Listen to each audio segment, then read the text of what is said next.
Hey kids, it's time to get some SML podcast all up in that.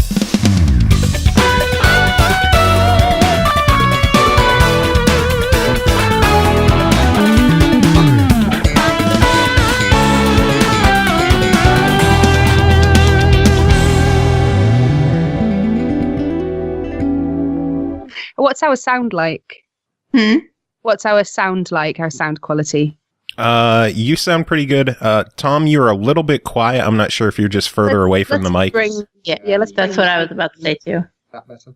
Not really. Tom, why are you so quiet? I don't know. That's not usual for me to be quiet. Your volume is up to max, so just put it closer to your face. What about now? It's about the same.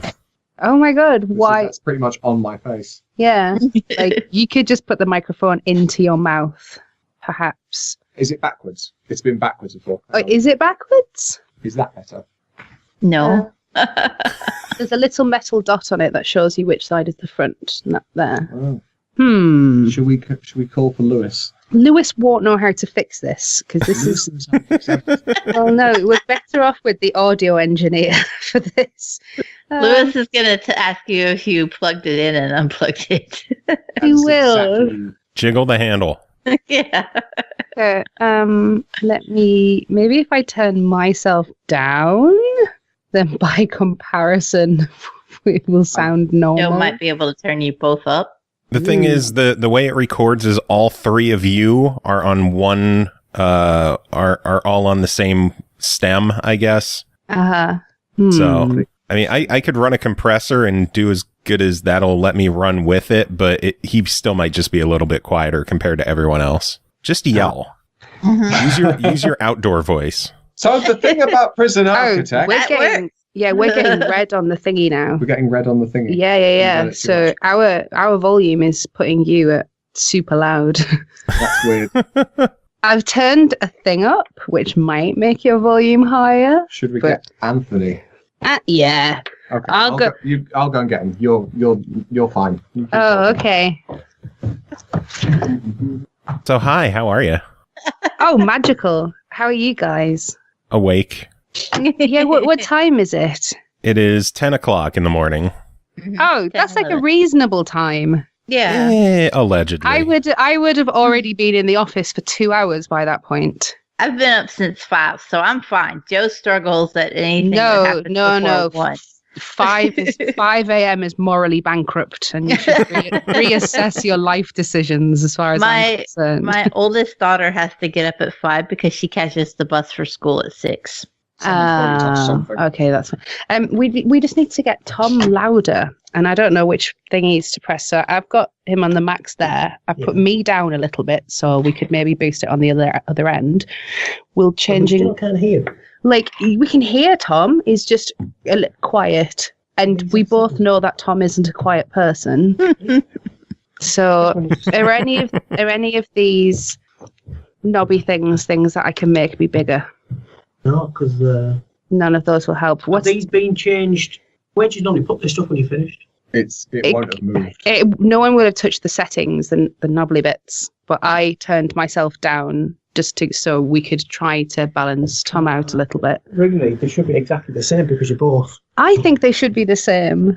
Is it something on your computer now? No. What line in?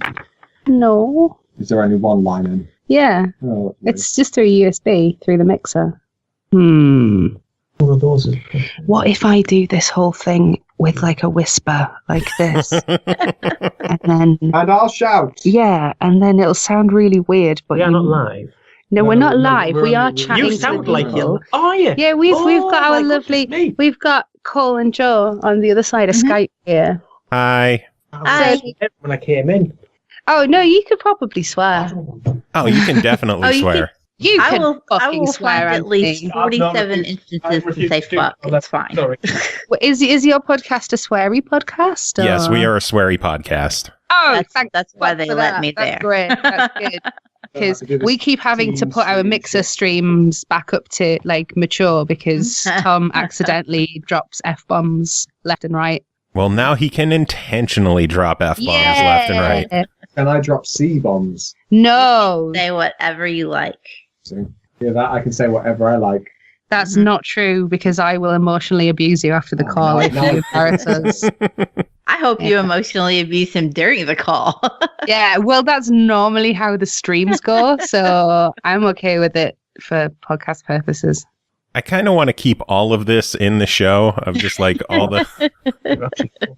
Are you recording it? Have you got that hot recordy button going? Oh yeah, the record button goes pretty much as soon as the call starts. Yeah, I mean, I'm okay with it.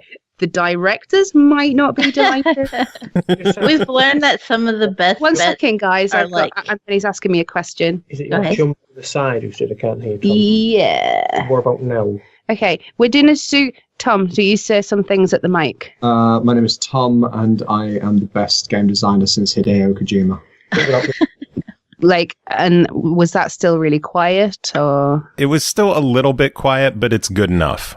Okay, well, Tom, we'll make it work. Right up to it as well. Okay. And I'll sit back a little bit, and then we should be able to figure this out. Just have him talk directly into the microphone. Okay. Okay. Well, our composer / audio engineer has just come in and looked at our sound setup and said we are right on this side. So it could just be Scott doing what Scott does. All you need to look at. Yeah, he knows. Yeah, I thought I was looking at that. Yeah, you're both peaking at the same. Okay, that's cool. If Tom was down, like what I am now, then I would say there's a problem. Because Tom's was coming through and it was hitting the reds. It was hitting the peaks. Yeah, so it's something. Okay, it's something between the computer and you guys, I think. So I think we're just going to have to go with it. Hooray for technology! Yay, the future. Okay. Thank you very much for your help, Anthony. I'll just try and you are a louder. doll. I'm just showing off for our podcast friends. Where's my vent gone? Yes. Well, let's have this conversation later, Anthony. Yeah, they don't. Okay. You don't need to know about our missing vent. We're in our Swish kind of audio streaming room at the moment, which is all padded walls and fancy things like that, and we used to have an air vent when they appear to have blocked it in, so I'm a little paranoid they're going to pump in some mustard gas or something like that at some point.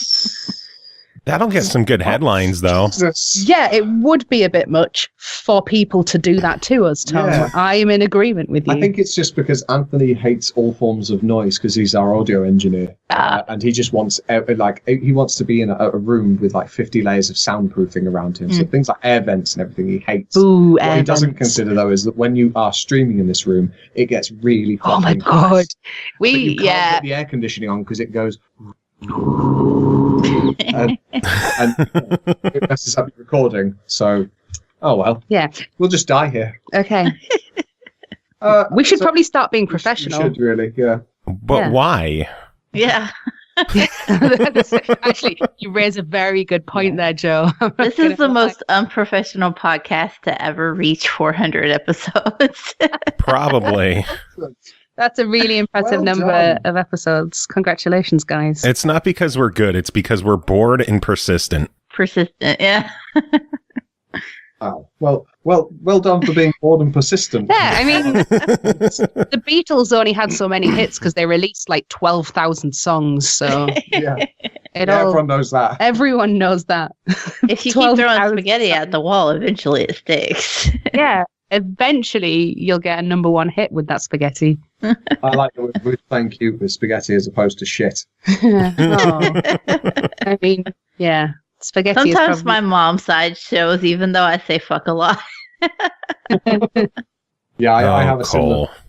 I know. On the last stream, Nat did something to annoy me, and I told her to go fly a kite. And it was the most dad thing I've ever said. Shut the front door. Oh, fudge. You're such an old man with tiny children. Yeah. I have no children, so I'm still a miscreant, so that's fine. Mine have gotten to the point where, I don't have to worry about... I never really was one to censor myself a whole lot, and I only had one instance where one of my kids repeated me, and which is a funny story on its own, because I have rheumatoid disease and I drop shit. It's just what I do. And I was brushing my middle daughter's hair, And for the record, she's on the autism spectrum. She doesn't repeat things a whole lot, but when she does it with intent. Wow. And I was brushing her hair and I dropped the hairbrush and it was just kind of second nature. I dropped something. I say, fuck. I dropped the hairbrush and I went, fuck. And then all of a sudden from in front of me, this little redheaded child goes, fuck. And all I did was calmly pick up the hairbrush and I popped her on top of the head with it. And I said, don't say that again. And she's never said it since. Don't you fucking say that again. No. One of my first words was bollocks. Oh, mine were all nice words because I was raised well, Tom. Yeah. So up here in the north. Up here in the north by the savages. Yeah, we got electricity. Then I was taught to speak. Oh man, I feel bad if I cut any of this because this is all really funny stuff. No, I mean, you should just follow us around with microphones because this is like 8 hours a day, just comedy gold all the time. Yeah. I'm not sure why Fox hasn't picked us up for a season yet, to be honest. Probably because they would air us out of sequence and it wouldn't be funny anymore. Oh, that's a really good point. Yeah. Oh, man. References wouldn't make any sense. You could be a Netflix show, and then people could binge watch, and there goes my cat knocking shit off my desk. Thanks, Gabe. So there goes my cat knocking. So are we all cat owners here then? Because I see Joe has a cat in his little Skypey picture. Yes, I have 8. 8? Overachiever. That is an excellent number of cats, and I'm into that hardcore style. Your house has a funky smell. My house only has 2 cats and it has a funky smell, so I can't even be. Oh no, yeah, I should stop peeing on the floor and then should wash more. Yeah, and bathe more. What are you doing? Is your headset come loose? I'm only getting sound through one earpiece. Oh. And every now and then, when I move the line, it pops back in with the sound for a couple of seconds. Oh, do you want another headset? Do you want me to get on Can we summon the buttons? Yeah. And I'll be like, hey guys, deliver us a thing, peasants, bring us our headsets. And what that means is she'll be sending a very nice message. Very polite. Hi Lewis, you're my favourite person. Lewis, hi Lewis, can we have another headset please, pretty please? Can we have another headset? Pretty. Well, this is going Please. You are the best one. There we go. Kiss on the end. Aww. Just to keep it professional. That's sexual harassment. It is, but HR were on my side, so it's true. All right. Got them eating out of the palm of my hand. That's also very weird. Yes. But there's probably a new headset coming, so, we're good. Winners, yeah. Yeah. Yeah. Excellent. Yeah. So this awkward silence we've created then, Tom. I think they're trying to be polite by waiting for me to get my headset issue. Oh, and where you? Oh no! Like I said, this is all recording. I'm keeping all of this. I already said that. Right, because we have come on to be marketing shills, and we're basically just doing the Nat and Tom show instead. Yeah, we're basically 10 minutes into the episode already, and I don't even care. Yeah. We should have our own show, really, shouldn't we? Like, this is something I've learned from. Why don't you? Give me that back. I don't know. I think it would wear pretty thin pretty fast. I don't know. Honestly, I think, some of the shit people watch on the internet. Hi, Lewis. Lewis is here and he is the best one. Does it have a jack? You brought us both. Oh. You brought us both. You're so lovely. Right, hang on. Oh, it Lewis. was the kissy face that did it. Yeah, it was. It was a little kiss at the end of the message. And you're like, oh, if it wasn't that nice, it would have only had one. Right, okay. Click. Excellent. Do you have 2 working ears now? Yes, I do. Magic.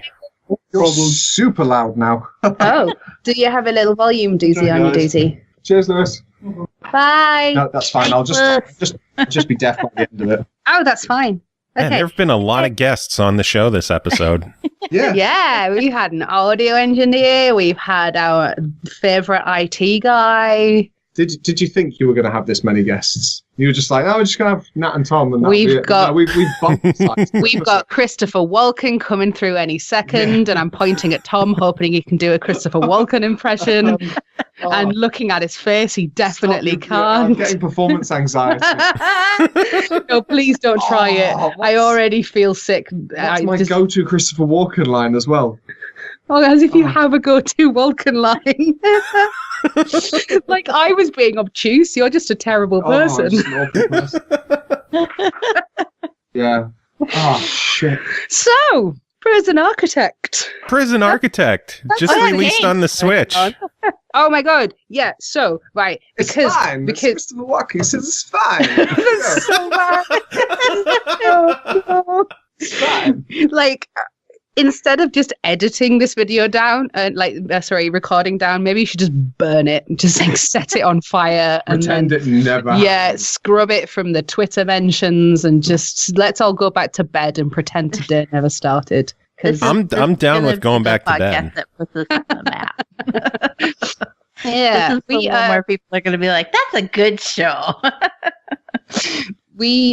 So we're talking from the past. Because we are time travelers. Yeah, we can talk about all the stuff. We're 6 days in the past. To be able to. And so you guys are like the first people to know some stuff as well. Like you two. Like this is stuff that's going out on press releases next week. And so you guys, like, normally we would do the scary NDA thing, but we figure you guys are cool and we could probably hunt you down and break your knees if you Please don't break my knee. It's just cute.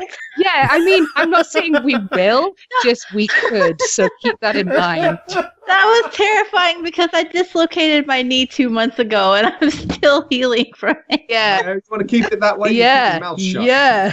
Right? Like, I mean, don't know. Mr. Nicey Nice Game Dev's gone away for this bit. This is yeah, we're bringing out the thumb screws now. Right. If you want your knee to stay feeling good, you better shut your fucking mouth. No.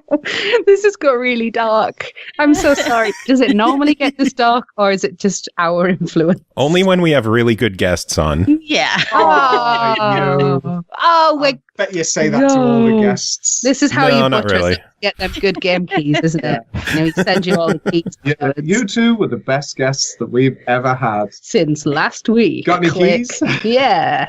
They will conveniently edit this part out of the podcast.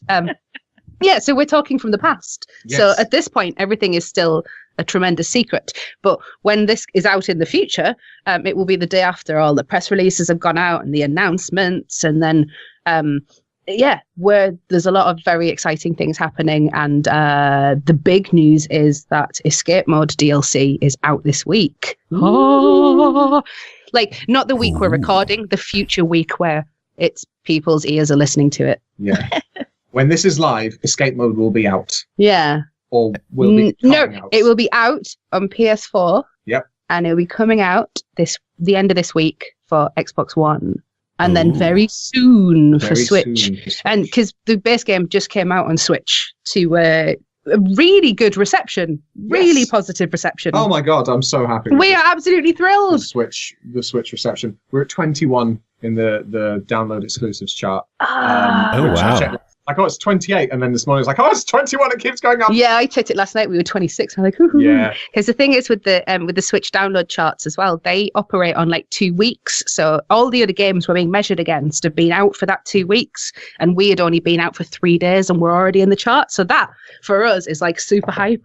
Yeah, that's impressive. And if I'm not mistaken, I don't have a Switch. I'm not really familiar with like everything as far as the Switch goes, but there's a lot of games that get released. I think we talked about it before, Joe, didn't we? Where it was like 15 games a week and stuff like that. It's an ungodly number of games that come out on the Switch every week. And so you have a lot of competition to even just get on the chart, let alone that high in such a short span of time. Yeah, it's really huge because the way that it works with Nintendo is that you register to become a developer and then you can release things on their platform, whereas you go through kind of more hoops on other platforms just to be able to get on there in the first place. Mm-hmm. So there's a lot of stuff being released on there, and you've got to really hope that you've got either enough name recognition, like thankfully Prison Architect has as well, or that the lovely, wonderful people at Nintendo decide to pick your game up as something to feature in their marketing, which they did for the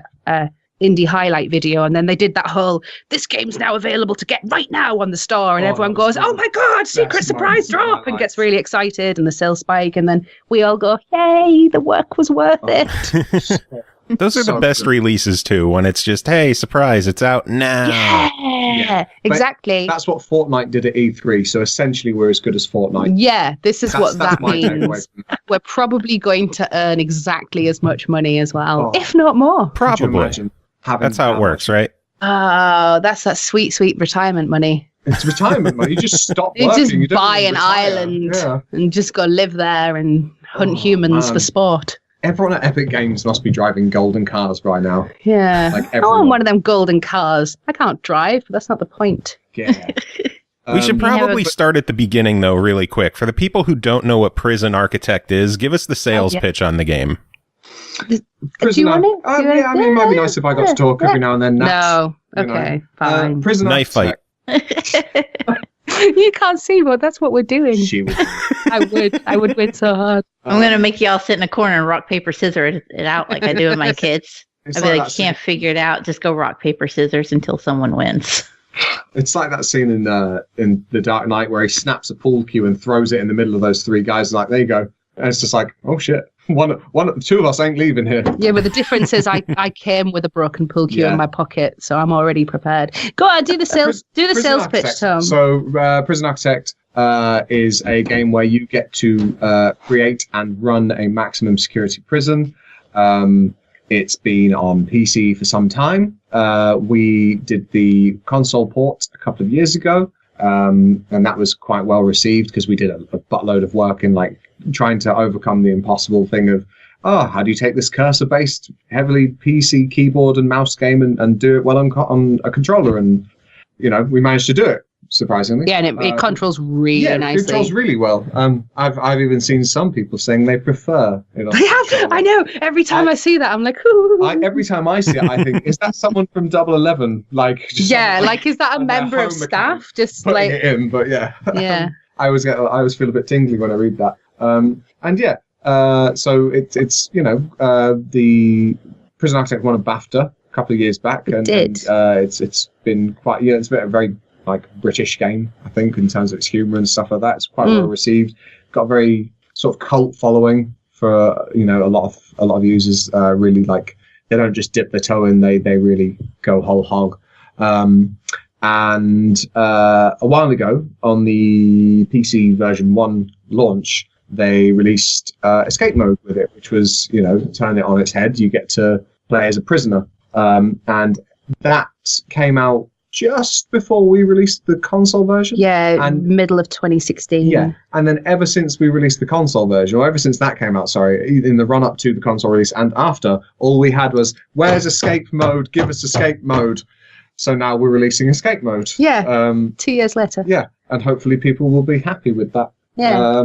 Because we put a lot of work, probably a similar proportion of work into escape mode for console as we have for the PC version to console. So with the you're starting to lose steam now, Tom. I can hear it in your voice. You're like you're really reaching for those words. I've been talking for a long time. Should I keep going? So I'm gonna steal all your talk. So we kind of we did similar to we did with the base game, and that kind of strip the whole thing back to what it is at its core, and then rebuild it for the console audience, because it's just not good enough nowadays to take a PC game and do the quick dirty port thing. You can't do it anymore. You can't get away with it, and you shouldn't be able to get away with it. It's very lazy and people don't have a good experience. So we stripped it all back and we kind of rebuilt it up with those kind of console players in mind. And that's why the control system is so good. The menu and UI is just absolutely fantastic. It's very, very clear. But we did that for escape mode as well. And we took kind of the essence of the mode and of the game, and turned it into a much bigger DLC, which has like a fully fledged skill system and lots of different things to interact with and lots of different opportunities. It's a really nice you're running thing. Out of steam. I'll take over. I'm getting too excited. That's why I'm getting.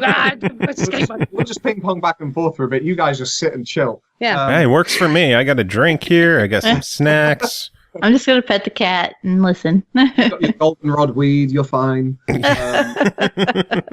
that what that was? It was a drug, wasn't it? No, no, it's an algae. Okay, silly. Right, silly boy. Come on. Yeah. So what? One of the things we did when we looked at like escape mode, it was like, okay, well, how can we kind of make this a cool console experience? And one of the things I noticed as well was on the PC version, a lot of people do Let's Plays where they record it like it's almost like a role play for them. And it made me kind of think, what's the, people really like creating a prisoner and investing in that sort of character and developing that character. So we came up with some things like being able to make your own prisoner before you start and give them a name and stuff like that, and then give them some skills which will help you feel like you're progressing and stuff. Because one of the tough things about like making a prison escape game is that you have this kind of dual life of the prisoner where they've got to have the prison experience of doing things that are fairly mundane, like eating and showering and cleaning the prison and stuff like that and doing jobs. But then you need to have this secret life where the prisoner's like, slowly doing something, building up to an escape.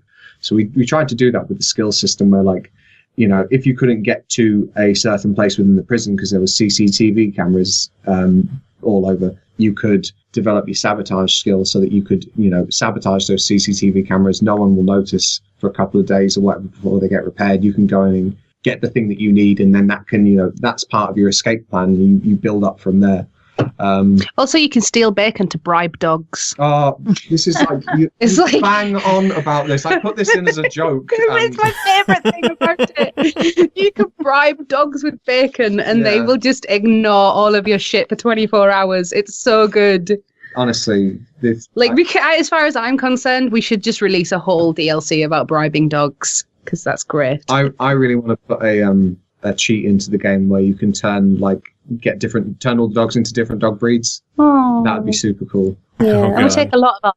Like just Shibas everywhere. I can't imagine Art would be delighted about I think the they'd be additional workload, but It's like 4 sprites per dog. It's fine. What kind of dogs are they in the game now? They're German Shepherds, aren't German they? Shepherds, yeah. Yeah. So what kind of DLC would you have? Like what kind of doggy DLC pack would you make? I wouldn't do it as DLC. I'd do it as a cheat. I'd pack into the game and we would turn them into is it Shiba Inus. Shiba Inus. Shibas. I'd have them as like poodles. A corgi. Would have to be a corgi in super there. cute. Yeah. You gotta have corgis. In this day and age, you need to have a corgi. Corgis have such nice squishy butts. Dalmatians. Oh, Dalmatians are nice. I just think it'd be super fun to just be like putting a cheat code and have all the dogs change. Because we already have a couple of cheat codes in the base game. Do they work in escape mode? I think so. Maybe we'll just the internet can find out, can't they? Yeah, I think they do. One of them works. There's 2 existing ones. There's big head mode. Yeah, Instant Riot probably won't work. No, Instant Riot because that would be work. cheating. That would cheat. Yeah. So Instant Riot, there is a cheat for that on the base game, and then we've got a big head mode, which just makes all of the inmates' heads giant, and it's actually really cute because they all look like little chibis. Yeah, and then we put another cheat in for escape mode. What? Did you not know about this? What? Oh, we've got a Buff Boys. Oh, the Buff Boys cheat. Yeah. We do have the Buff Boys cheat. There is a one. Was it an accident? It came up. No, it wasn't an accident. It was totally intentional. Oh, was it? I thought so. There's a skill you can earn in escape mode, which is like a rage mode, where you basically get like barbarian strength and you turn like super ripped and buff. And then we've just given that super ripped buff man bod. Yeah, we just apply that to everyone. Everyone in the prison. Oh and my everyone God. just gets really ripped. Yeah, everyone looks like really oily and. So and can muscly. you mix that one with big head mode and then have some really big headed buff boys? I think so. They just look massive. I think that is a thing that's been done. Right. Does it affect the hitboxes as well? I don't know. It's a cheat. We didn't test it. We didn't test the cheats. No. No, that seems fairly reasonable.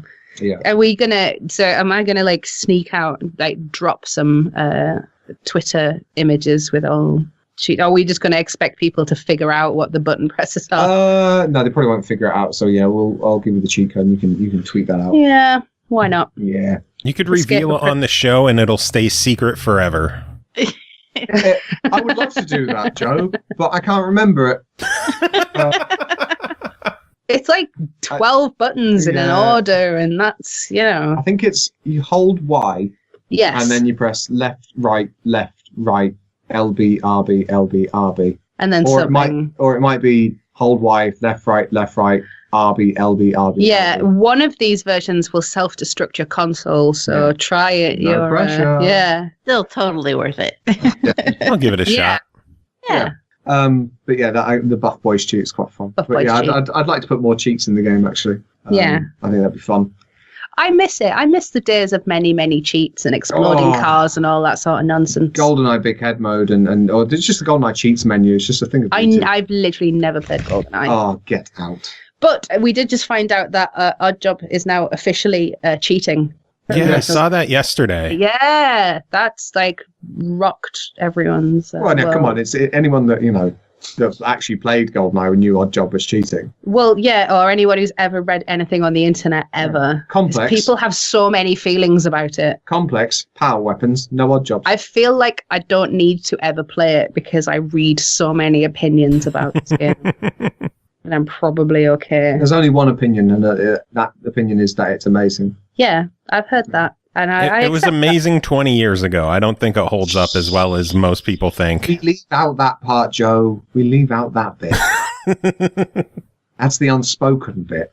Yeah, I was, the only shooter I was ever really any good at, I don't know, but Halo, probably the first Halo. And what was your relationship with your father like?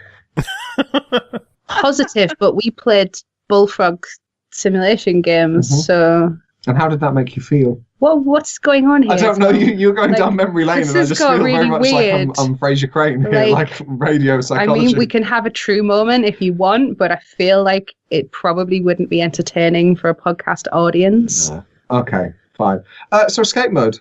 And Prison Architect is actually a lot closer to the games I played growing up as well, because I grew up on the theme hospitals, the dungeon keepers. Yeah, a lot of people like mentioning like, oh, this looks like theme hospital and stuff like that. Like when we were... I'm totally okay with that. Yeah, because that was my jam when I was a kid. Yeah, I lost a lot of hours to those games. Yeah, it's kind of weird actually, because management sim's not really my type of game. But when it was like, you can have the chance to design escape mode. It was like, oh, cool, because this is a bit more my speed. Where it's like, you've got direct control over the character and things like that. And how would you like to, what direction do you want to go with this? And we came up with say the skill system and having that kind of dual nature and with balance that out with the prisoner needs. Like your prisoner needs to eat still, they need to be clean, have clothing and stuff like that, otherwise you get negative effects. Yeah, it's a real survival element being kind of pushed into it that I think it might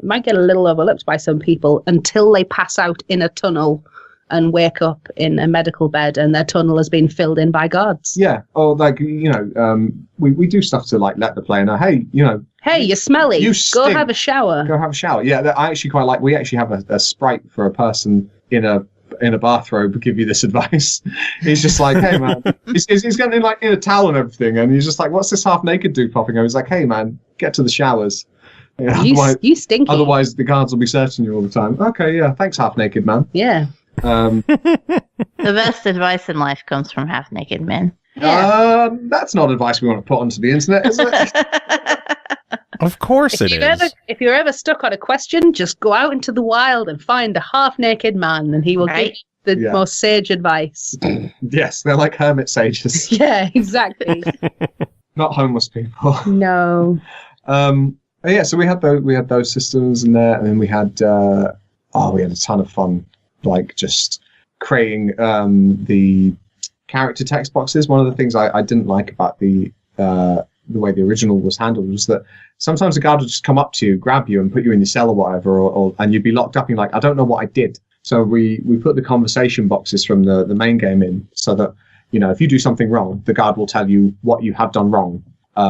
So if you like, you know, if you shouldn't have stabbed that man, you shouldn't have stabbed that man. But sometimes stabbing is bad. Sometimes it's like you'll walk into a place and, you know, you get escorted and the guard will go, stop trying to escape. And it's like, oh, that place is off limits. Okay, cool. You know, I understand now. But yeah, I got to write some fun texts for that as well. And there's a couple of Easter eggs in there. There's a Castlevania Easter egg in there. Is there? Yeah. Oh. Oh my God. And the dealer as well. I love the dealer so much. The dealer was probably a highlight of my career. Dealer who is super cool. Yeah. The dealer, I decided to try and make him, you know, like one of these people that thinks he's cool kind of thing. Has anyone watched Dragon Ball Z? Like, has either of you? I don't think anyone in the world has heard of Dragon Ball Z. No, it's just really obscure Japanese It's very, program. very niche. Like, maybe 1 or 2 people in the West might have heard of Dragon Ball Z. Okay. I heard rumors of it. Mm-hmm. Yeah. For the uninitiated, it's a very high profile, you know, serious program. And there's a character in it called the Great Saiyaman. And he just, like, before he does anything, he gives these massive poses and stuff like that. With all these big arm movements. And the highlight of my career is being able to post a Great Saiyaman GIF into the design doc and go, make him look like this. I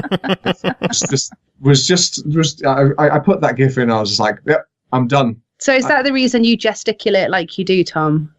Yeah, no, that's because I'm half Italian. Oh, okay. And everything is big arms and everything when you're Italian. But that is why I strike dynamic and exciting poses when I'm trying to get people hype. Hype. Yeah, you can't see it right now, but I've got my arms up and I'm doing everything. He's in a handstand. I'm doing the pose of joy. It's really hard to imagine it. Yeah, it's really hard to mic when he's doing these poses, but we're managing. Yeah, I believe in you. Thank you. See, it's working. It's working. Joe believes in me. Yay! You shouldn't, but it's nice that you do. Just so bluntly, you shouldn't. Yeah, no. Honestly. I believe in you. Don't. This is your first time meeting Tom. We all learned this a while ago. Just prepare to be disappointed. I mean, you sound like my wife. Because she is also smart. Yeah, she's pretty smart. Yeah. Apart from marrying me. Yeah, there we go. Yeah. No, but we've done that joke before though, so. Have we? Yeah, we did it. We were at CoxCon and we managed to talk our way onto the main stage. Oh, that was crazy. Yeah, we did our own show on the main stage, and Tom was on one half of the screen and one half of the stage trying to do as many escape mode escapes as he could in the hour slot that we had. And then there was me with audience members on the other side of the stage trying to beat him for escapes. And we won, and that was glorious. And that was one of my favourite hours of my life. Apart from this hour right now with you guys. Obvious. What was the name of that convention? CoxCon. It's Jesse Cox. C-O-C-K. Yeah, with an X and not Okay. CK. Yeah. I was kind of confused for a second there. Oh, we were at the penis convention. Yeah. No, we were at the dicks. Yeah, no. Speaking of dicks.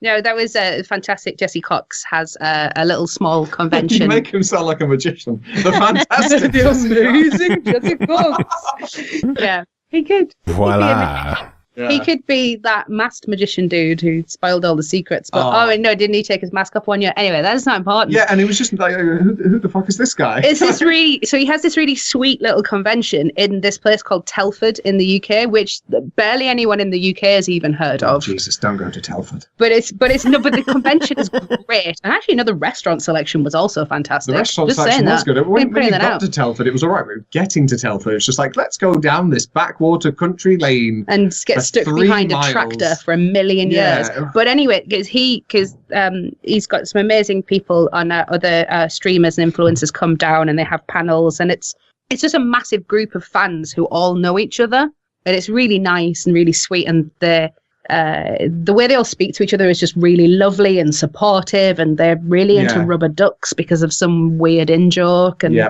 no, but everyone there was like really nice as well. The weird thing was, it was like, oh wow, this game's really cool and everything. Okay, cool, you're gonna buy it. Oh yeah, when's it coming out to PC? Don't know. Never. No clue, never really. Okay. Okay, well, good luck. Thanks. Bye. But then a couple of people were really enthusiastic about consoles, so that's fine. Maybe we changed some minds. Maybe we change PC elitists into sane people. Yeah. Maybe. Console master race, baby. Yeah, I don't think there'll be anyone saying that. Yeah, we're gonna upset some people, whichever side of the fence we land on here. So we like all the things on all the platforms, especially mobile. Yeah. Yeah. Silence. I play some stuff on mobile, I guess. Yeah, a bit sometimes. I think Bridge Constructor Portal was really good on mobile. Was it? Yeah. Okay. That ate a lot of my time. I emulate a lot of stuff because I'm a dirty. Oh no, you can't. Oh no. It's okay. It's all homebrew. Honest. Okay, you're allowed to emulate homebrew, and you're allowed to emulate things that you literally can't buy anymore. If it isn't on GOG, then it's all right. No, is that the rule? Yeah. If it's not on GOG, then it's okay. If it's not on GOG, then you can just steal it off the internet. Yeah. But if it is, he sounds a little nervous that some of the stuff he has might have been on GOG. No, you got to search on there first because they only cost about 99 pence on there anyway. You stingy beggar. Oh, yeah. I don't know why I do. I see it as like a challenge. miser. It's like, how can I take this classic You are game destroying and ruin it with your touch own controls? industry. And this is going to be all over the news tomorrow, or, the future tomorrow when people are listening to it. Like, Dev is in favor of stealing content off the internet. Yeah. Wants you to spend money on his game like some sort of hypocrite. I know. I'm a terrible person. What have I done? What have I done? Yeah, that's why I only steal movies, because we don't make those.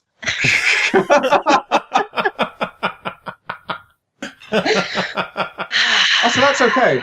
Thanks, Nat. Yeah. Yeah, we know the movie industry definitely isn't litigious. No. They're a lot less litigious than the games industry. Yeah, sure. Oh my god. But you got that Infinity War download I asked you for? Someone else. No. Cool. Yeah. So if you could just cut out all of the bits where we admit to breaking the law, so Warner Brothers doesn't come for us, that'd be great. There's just going to be whole sections of this interview being like, we cannot air this for legal reasons. They admit to beating a man to death. Please. Is any of this airable? No. Just trash it all start again. We told you like half an hour ago, just set it on fire. Yeah, the director's going to be so upset. This is your fault, Joe. I haven't even told them we're doing the podcast and we've just come in and we're just... We're hardly even talking about the fucking game. Admitting to being co-conspirators of Jack the Ripper on the internet. And we've gone unknown for this whole time. Yeah. The good thing is nobody listens to my show, so none of this will be heard. Oh, perfect. Perfect. Yeah. That's exactly what we want when we're marketing a product. So great. Yeah. See, we got you. That's what we look for. Excellent. in our hardcore podcast. So, do you guys have any questions about Prison Architect or Escape Mode that we could provide insight? Who is hosting who here? I don't know, because I feel like we've rambled on for ages, and I'm like, but this is their show. Should you guys get to say something? Do you guys want to speak on your show? Know, Cole, do you want to talk at all? You're making my job easier. Is all I'm saying. I mean, we could just like play it out for the the next like 10-15 minutes with buy the game. I feel like we could probably get a really good like 4-piece harmony going on as well at the moment. Buy the game. Every now somebody just has to slip in and say please. Yeah. Oh, that's fun. Yeah. I'm trying to think of questions, but you guys have covered so much of everything without us even asking. Just talk. We do. We need more interviewees like this, though. We do. You two are amazing. Oh, thank you. We're just showing off. No, I'm not. I get told off for this all the time. Like halfway through the day, someone will just scream from the other end of the dev room, "Tom, can you shut up, please?" That's fine. People don't get tired of my shtick, so I don't hear that. The best thing is, if people yell at you to shut up now, you could just be like, "No, the SML podcast likes me." Yeah, they're like the best ones. Yeah. You idiot. You shut up. Where's your SML podcast? Yeah, Phil? Tom, you're literally fired. Get out. Yeah. You shut up. Yeah. The only thing I could think to ask is, after Escape Mode and after Prison Architect is now out on the Switch, what's coming next from Double 11? Ooh. Penis Simulator 2019. Fuck yes. So there is so for Prison Architect, we are going to keep supporting it going forward. We have every intention on, as long as people want new stuff for Prison Architect console editions, we will still keep pumping that stuff out to people, because and you can show us that you want to keep having more content by buying the game, tweeting us at 11 LTD and saying, hey, give us some more DLC and stuff. We will keep supporting that going forward.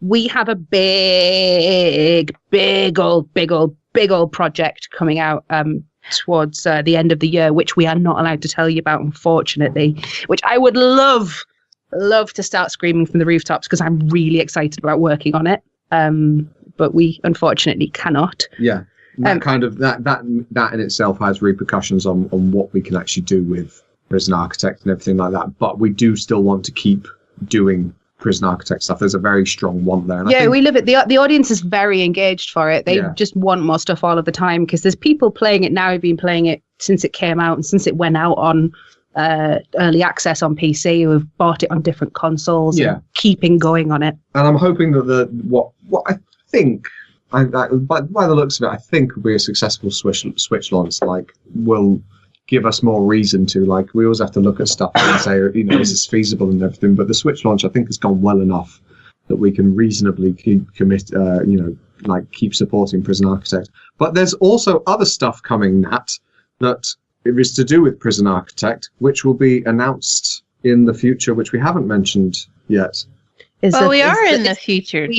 But that's a thing we can't actually. So we're mega embargoed on that as well, because I thought you said we could talk about that. I thought about it, and we actually can't. So you basically to raise up Cole and Joe's expectations. There's a thing happening next week, and that if we leak it to you guys, we're not just breaking our own rules, we're breaking someone else's rules. So but there is some more exciting Prison Architect news happening next week as well. It isn't a new DLC or anything like that, but it's mildly exciting for us, and it will be exciting for some players as well. Yes. Is it a prisoner plushie? Can we have a prisoner plushie? Oh, no, but I really want to make those. I really want to make the prison dog plushies, because I think they go down really well. Oh, that would be cool. Yeah, prison dog plushies. We actually have a little internal thing that we've been doing as well. It's, there's nothing to really talk about, but there's a little, we've been playing with setting up a rapid prototyping team within the company, so we can pitch our own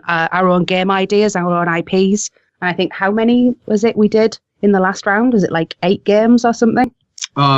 Maybe more. Yeah, and the idea is that anyone in the company can pitch a game to the company, and then the rapid prototyping team will knock out a quick dirty prototype of the core mechanics in a week, and then at the end of the season we all get together and just have a party and play all of the games, so hopefully that will turn into something in the future, because Double 11 primarily work on other people's IPs. So we started off with Little Big Planet for PS Vita. My first game! Yeah. And we kind of work on those sorts of things. So we take fantastic games from one platform and make them run really well on a different platform. That's kind of our thing. I would just like to point out that Little Big Planet PS Vita was a new game. Of course it was. It was not a port, no. Despite what some detractors might have said. Yeah.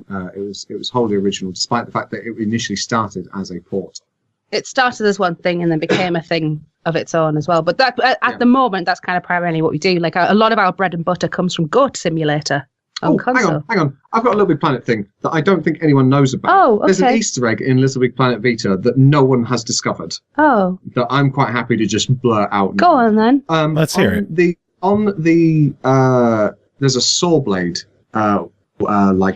decoration thing, and it kills Sackboy in a totally unique way to all the other ways that you can kill Sackboy in the create mode. It's got this unique killer, and no one has put two and two together and gone, oh, hang on, this saw blade kills him in this special way. So what you actually have to do to get that is you get one of them and you make it ginormous, and there's this tiny little dot somewhere on that saw blade where you can grab it and you can get the modifier to kill Sackboy in this special way. And we thought, oh yeah, the Little Big Planet community are very good at finding Easter eggs and everything. They'll find this right away. That game's been out for 8 years. Ain't no one found it. So there you go. Well, what's the killy way then? What's the? He goes yow. He's like he's been spiked up the bum. Oh, so that was it. Well, is that like a completely new animation and stuff that you did just for that Easter egg, and like no one has seen it? No one found it. That does not all sound like a tremendous waste of time, Tom. It wasn't a tremendous waste of time. It was nice because we used those saw blades everywhere. Don't attract my fucking Easter egg. See what I have to put up with every day. Like, look at this thing I did. Oh, it's shit, that. No, I didn't say that. Just a waste of time. No, we're kidding. It's all jokes. It's all jokes. Sorry, go on. Go talk about Goat Simulator. I'll just sit in my corner. No, I mentioned it. Good. Okay. Everyone loves Goat Simulator. Is more Goat Simulator coming? Could we expect more goats? Do you want more Goat Simulator, Joe? Always. Is that what you're saying? Yeah, you goddamn right I do. There's always a Goat Simulator has saved me a lot of time of interacting with my kids. So yeah, people's kids love Goat Simulator. It is my 5-year-old's favorite game. It's just the worst. Children are? Yeah, terrible, awful things. I love it. I genuinely thought that the Waste of Space expansion was a really good expansion. That's because you're a sci-fi nerd. Yeah, no, it is. It is. It's because it was just full of references that I got and enjoyed. Tell me about your Star Trek collection, yeah? No. I did something bad the other day. What did you do? Dan got a Picard bobblehead for his birthday and I knocked it off the table and I chipped Picard's head. Oh my God. Sacrilege. It's really bad and I haven't fixed it yet. You are a monster. Yeah. Is this because Janeway's your favourite? Yeah. You monster. Yeah. I mean, Picard's my second favourite, but Janeway. But no room for amazing. Seconds in Nat's house. No, I just, if it isn't my favourite thing, I just smash it on the ground. Yeah. You would appreciate my middle daughter's name if Janeway's your favourite. Oh. You would appreciate her what? Her name. Her middle name. Or her full name, yeah. Go on. It's Catherine Jane. Oh, amazing. Oh, well, there we go. I'm going to have a baby and just to steal that child name now. Yep.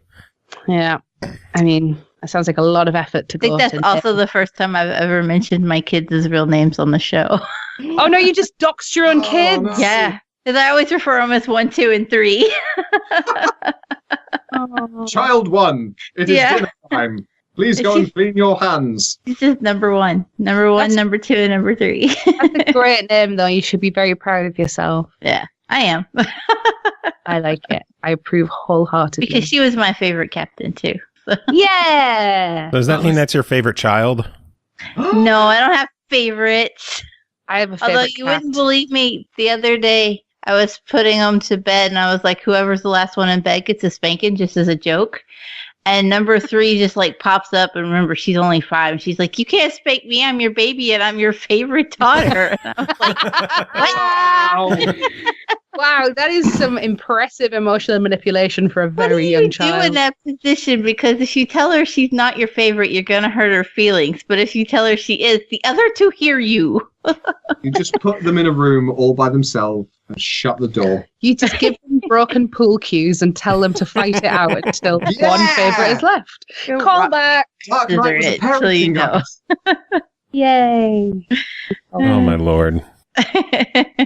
Yeah, with you mentioning ports and stuff as well, like I've seen lately a lot of people giving ports and remasters and things a lot of hate, and it's. I think it's because people have been burnt because they're a game that they love that's been, you know, not out on a current gen platform, and they can't really play it anywhere unless they crack out like an old PS2 or something. And then they hear, oh hey, X game is coming out on this platform, and they're like, yeah, and then they get the port and it is some hot garbage. and I think this is the problem, is that port, people just assume lazy port, and it's not always the case. And it's really not the case with our stuff. It's so annoying. We put loads of effort into our ports. Like I feel like every time we port something, it's always better than the original. Don't say that. No. Like, or improved. You're going to upset people. I'm not going to upset people. They give us the job to do the port. They'd be pretty pissed off if we went, yeah. Oh yeah, now version shit. You know, but it's not as good as, you know. It was worse. We made it much worse. There's one port you guys did that I disagree is better than the original, and that is the Harry Potter collection, because it's only on PlayStation and nothing else. And that hurts my feelings. Well, this is we didn't publish that one, so there we go. It wasn't worse, was it? It's worse because it's not on Xbox. How's that? Yeah, but it wasn't worse. But it was really nice because the remaster was like, it's all shiny. It looks really pretty. Was it the lighting that like really did it? Because I feel like they did. No, it was a buttload of texture work. I know they did a lot of textures, but didn't they do lighting right near the end? I just all went, lighting and texture work beautiful. Got a big bump up in that game, and we ironed out some of like control issues as well, and when we got a lot of work went into that game that no one noticed. When we got the box copies through, I fired it up at home and I was like, oh, this is so pretty. Yeah. I wanted to play the remaster so much because I love the Lego Harry Potter games. Well, you just have to keep waiting, aren't you? Or buy PlayStation. Oh, yeah. I have a PlayStation. I just hate playing PlayStation. I hate that controller so much. Do you? Well, just buy. Well, I mean, not officially, but just buy a third-party controller and. Oh yeah, I tell you what, I see those. I'm like, oh man, that's so cool. They've taken the PlayStation controller and put it in an Xbox shell or whatever, and made it work and everything. And it's like, maybe I'll get one, and it's like $1,000. I just to be a contrarian, I'm a big DualShock fan. I like how they feel. I've got little wee girl hands, and it just feels nice in my hands. My claws. See, I have rheumatoid disease, and the PlayStation controllers are actually harder for me to manipulate. Oh, really? Yeah. I have crooked fingers too, though. So like because of the disease, like causes your joints to twist. Mm-hmm. And so the Xbox controller is more comfortable because it's just the way that the buttons are laid out is more in line with where my fingers are already crooked. That makes sense. Have you looked into the I can't remember, the accessible controller that Microsoft released? That looked really cool.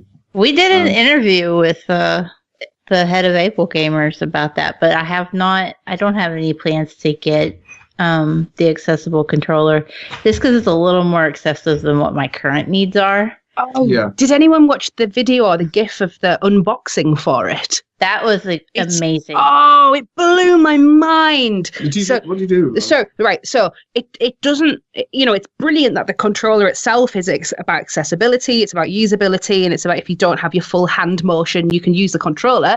But how good is that if it's an impossible to open box? Mm-hmm. So what they've done is they've basically made this amazing, fantastic tab system where you can just pull a little tab off and it unfolds itself. And then the next layer down, you lift a little flap and then it all folds out, and it's there's nothing difficult and there's nothing fiddly and there's no blister packaging, and it's just I watched that GIF and I was like, this is the most satisfying unboxing thing I've ever seen in my life. I wish every packaging was designed like that, because even just getting into the fucking cereal in the morning is a nightmare. Right. Yeah. Blister packs can just get in the sea. Oh my god, the worst thing in the world is when you buy a pair of scissors and they're in goddamn extremely hard blister packaging that you need a pair of scissors to open. Yeah. What is the point? Yeah. This is why I keep my husband at close range. I'm just like, I need you to open all the things for me. I'm the opposite. My wife likes to keep me as far away as possible and try to open the jars herself. She will open a jar in secret, and I can hear it wherever I am in the house, and I will run downstairs, but your little rabbit ears just pop open and open it for her. I'm like, there you go, I did that for her. And she's like, just fuck off, just let me do it myself. Like, I didn't need your help. Tom, stop being the patriarchy. I am the patriarchy. I had that attitude for like the first 2 years. After I was diagnosed, I was just like, fuck off, leave me alone. I could do everything. I would still move furniture and cook full meals. And now it's like, it's been about 5 years since I was diagnosed, and I pick stuff up and I go, this isn't worth the energy I'm about to expend. And I just begrudgingly hand it to my husband and go, your turn. Deal with my shit. Yeah, no, that's the way that, it should be. I do the same thing, but I'm, pretty able-bodied. I'm just very lazy. Yeah. I just sit on my chair. I'm with you. Husband, I'm just bring lazy. me things. Yeah, I am. I'm a very lazy. I'm a garbage person. Yeah, you're a terrible person. I am. That was the best part of my knee injury fiasco, though. Like I can get up and walk now. At least I use my cane, but I can walk around again. But for the first 3 weeks, I was using a walker. Yeah. And I couldn't do anything alone, and a little part of me, as independent and hateful as I am about doing shit on my own, was just like, I can't wait for dinner time because he has to deliver it to me. Yeah. Bring it me to that me, shit. slave boy. Feed me grapes and fan my face. Yeah. And it was fantastic for 3 months. I was sick for a week about a month ago. My husband just looked after me for a week, and that's probably the happiest week of my life. When swine flu was a thing and my wife got sick, I got the swine flu. Yeah, I locked her in a room and didn't go anywhere near her. Oh my God, you're horrible. I You just brought put her a hazmat suit on and went, Basically. you're on your own, Put a darling. hazmat suit on. Here's your fucking toast. Don't come near me. Oh my God. You are You're terrible. like pushing toast crumbs through the My husband keyhole. is so much Yeah. better than you are. Did I get swine Thank flu? you, though? Dan. No. Thank you for being Dan went out to a place really far away without a car to get me medicine for my swine flu. I go out plenty for my wife. Yeah. Like midnight runs to Boots and everything, like pharmacy, just being like, yeah, I need this thing, Vagisil or whatever. This lady thing. Yeah. Oh my God. Please don't let her listen to this No, she podcast. won't You're listen to this. awful. This is horrible. I Lovely Dan, who's being showered in compliments, will get to listen to this because he's fantastic and I love him. And your wife will have to live in the shadows because you're an awful person. She would listen to it. I'll say that I love her and she's amazing just to cover my own back, but there's no chance that she'll listen to this. Yeah. To be fair, no one should listen to this show. Like generally, or this episode in particular. Generally. You're so delightfully self-deprecating. You just like we've been waffling on for ages now, and then you'll just pop in for like a second and go, "This is all bullshit." Everything. No one listens. This is Don't garbage. Just give up. You are like the silent Bob of this experience. You just come in after saying nothing for ages. Boom. Love it. Just comes in and Garfields the place up and then leaves. I'm enjoying this. Normally, I'm the one who does the majority of the talking on the show, so I just get to sit back and enjoy a show for once. Well, I'll tell you what. We'll do it again, except we'll leave Nat behind. Yeah. And you can do the normal thing and talk, and we'll get to have a conversation instead of talking about Star Trek and all that I'm shit. pretty sure that when they go back to the editing, Tom, it's like 95% you talking. Is it shite? I think. I don't know. We'll find I out. think it's adorable. They think you're going to edit it. Yeah, that is cute. This is just a 47-hour-long podcast this week. Throw it up on the internet and let people make of it what they will. Oh, I just the one person who listens to it is like a Kotaku editor, and then just like blows the lid off this whole thing. Yeah. Indie game dev emulates. They swear Community loads and they associate, slag encourages off all film of their piracy. IP creators, Pirate versions of movies. games and pirate movies, but really like the boxing for the new Xbox accessibility controller. Yeah, so we can't be that terrible. Yeah. People. Yeah. Yeah. But we did sit down with the patriarchy, so we are at We least did, semi-woke. Yeah. Yeah. I mean, you Cool. did talk about Prison Architect as well, so business had been taken care of. Yeah, we Oh, did Jesus. our marketing shill work. Yeah. Is there anything else we need to shill? Shill. No, really. No, I feel like I have it covered with buy the game. Buy the game. Yeah. Just, I mean, just buy it. Yeah. That's the thing. Honestly, like it was so nice seeing that on the charts. Like I felt like I might do a little cry, and if Yeah. it keeps going up the charts, I might like post myself crying. Yeah, so I mean, all three people listening to this podcast, if you could go away and buy the game and punch us up one place in the charts, at least we can then die happy. Yeah. I mean, The real question is, though, Cole and Joe. how high does it have to be in the charts to get the picture of an ugly cry? Oh, top 10, surely. Top 10, and I will do. And the then got others. some work to do, Joe. number one is crying in a ball in the shower. So, Naked, yeah.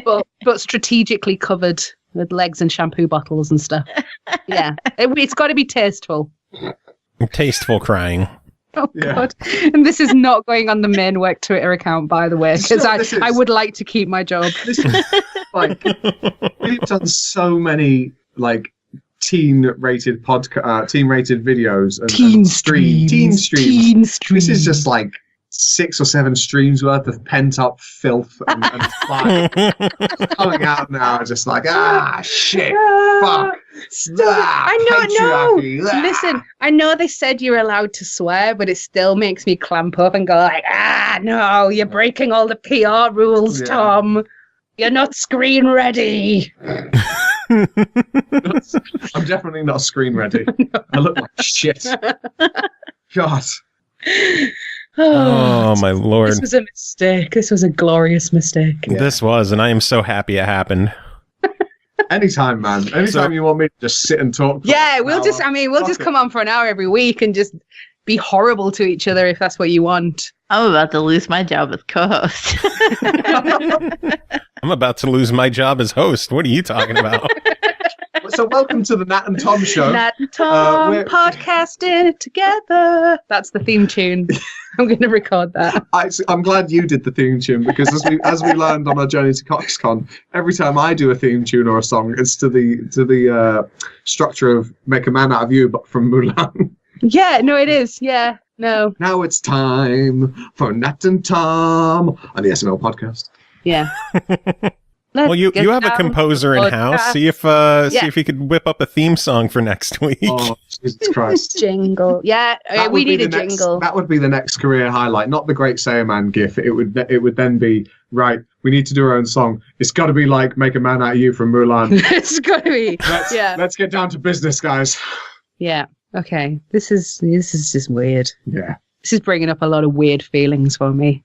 I'm questioning a lot of my decisions so far. So what's your relationship like with your mother? Oh, awful. She's a terrible human being. And I hope she doesn't listen to this podcast because she is actually a lovely angel person. Oh, my Lord. Now, fun fact, Nat's mum, or mom, for you people across the Natalie's mom is bakes cakes. Credited in most of our games, well, a couple of our more recent games, because she bakes cakes. And she sends them into the office, and they're always amazing. That's such a frequency that we're just like, yep, she needs a credit in the game. So, well done, Nat's mum. Yeah. Mama Wicks making cakes. That's her podcast. The jingle. Just Mama Wicks making cakes. Let's get down to cake making. I think... As we start to bake. I know I'm broken. Okay. I need to take a breath. I hope that's my future, that someday number one gets to be a game developer and that she puts me in the credits for baking cakes or making David bake the cakes for me. I mean, hey, if you've got to bake your way to the top, you do it. Bake those cakes, get them in mouths, and get in the credits. I have just noticed the time, and I'm DMing a D&D session in like half an hour. Nerd! So I need to go get my nerd on and read the session notes. I need to go back to my children. Oh, I have nothing in my life, so D&D is going to be enough for me. This is the last thing I do before I go and live in a mud hut for 3 days with my in-laws and children. Yeah. Well, you do need to take a screaming pillow with you. I do. Yeah, I told you I'm not going to be able to have a screaming pillow. I'm just going to have to dig a hole in the ground and scream into the hole. And if it doesn't get any better, I'm just going to have to make the hole bigger and put my in-laws in that. Oh, we could do that. Doesn't sound illegal or weird.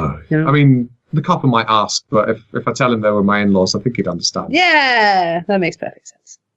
Well, since you two have stuff to do, how about you give us some final plugs on what the game is, where they can get it, how much is it, and where can people keep in touch with you two? Absolutely. So we've got Prison Architect out at the moment. It's just launched for Nintendo Switch, which is available in the US for about $30. It includes the 2 previously released console DLCs, All Day and a Night and Psychward. You can also pick those up on PS4 and Xbox One. Escape Mode DLC is coming it's out now. Because we're in the future on PS4 and it's coming at the end of the week for Xbox One. There's more exciting things coming very, very soon, so please keep your eyes peeled. You can find out more information about us at our website, which is 11.com, or follow us on Twitter, which is at 11LTD. Spiel. And you can follow us on Twitter. Oh yeah, you can follow us independently on Twitter. I am at Crazy Nat Lady. And I'm at Tom Pedalino. That is the shittest Twitter handle because of my stupid surname. Yeah, not as good as mine. Yeah. Eat it. Just, am I going to come back to my desk and just see your Twitter handle printed out with a knife and fork? Just like, eat it, you bitch. Yeah. Eat it. I'm my so sorry Lord. for all of this, John Cole. You're sorry, such John. nice humans, and we've come on and show. we just peed all over your lovely podcast. This has been This fantastic. guy spent I have 400 absolutely. episodes. I have absolutely loved this past hour. Natalie, Tom, you two were amazing to have on chatting with us. Please come back again sometime. Oh my God, we absolutely will. Like, Anytime. we're just going to hack into your systems and just come on to future podcasts anyway, Like- even when we're not invited. Can we just do it, even if we don't have a game to plug or whatever? Just come on, just so we can do vent. it as much as you Yeah. like. I feel like I've been made whole again. Just like I've got all the bile out. Yeah, we need You're to come allowed to back. curse again. Yeah, we need to thank come back fuck. for some colleague counselling. I think that's what we've achieved today. Yeah. Like in about 3 or 4 weeks, we're gonna get a message on Skype, and it's gonna be Tommy. He's gonna be like, "I've had to do a whole bunch of team streams, and I need to get it out of my system." Yeah. And Joe's gonna be like, "Yeah, we film on Thursdays, so we record on Thursdays." Yeah. I say film because we stream on Twitch when we record on Thursdays. But yeah, come on the show. He's just gonna crash it. It's just gonna be like a 15-minute long expletive laden. Like, I mean, Tom, even I if heard you you had don't something to put- talk about today. What did you have on your mind? Fuck. Like, you guys aren't even hitting record, just letting Tom get it out of his system. Yeah. It'd be like on The Office when they tell him they're giving him a Twitter account and he's just typing all of his thoughts into a Word document. Yeah, Tom, everyone's listening to this and really agrees with everything Everyone you're cares saying. about what you have Yeah. to say, Tom. Oh, 40,000 people are listening to this. Definitely. That'd be nice to have that many listeners. Right? And on that note, Yeah. At On this that point, we'd be note- happy with on 40. that bombshell, Oh man, I have no idea how to end this. We never even really started this show. Speaking I of never. dicks, Yeah. Speaking of dicks, we're gonna speaking take of penis conventions. Penis Simulator 2019 coming soon. Oh, okay. On that note, we're going to take a quick break. We're going to be back with more show in a few minutes. Natalie, Tom, again, it was amazing having you two on chatting. Do either of you have any final words to wrap this up? Just we love you, bye. Yeah. Love thank you, very much, love you, bye. to you and for everyone. And love you, bye. Yeah. We're going to cut. Is that it? Are we going to cut now? I don't know. Do I just hang up? You No, hang you up. hang up. No, you. hang up.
Welcome back, everyone. Thanks for sticking around. Thanks again to Tom and Natalie at Double 11 for coming on and joining us and basically commanding the show for a good hour plus. That was a really, really fun time.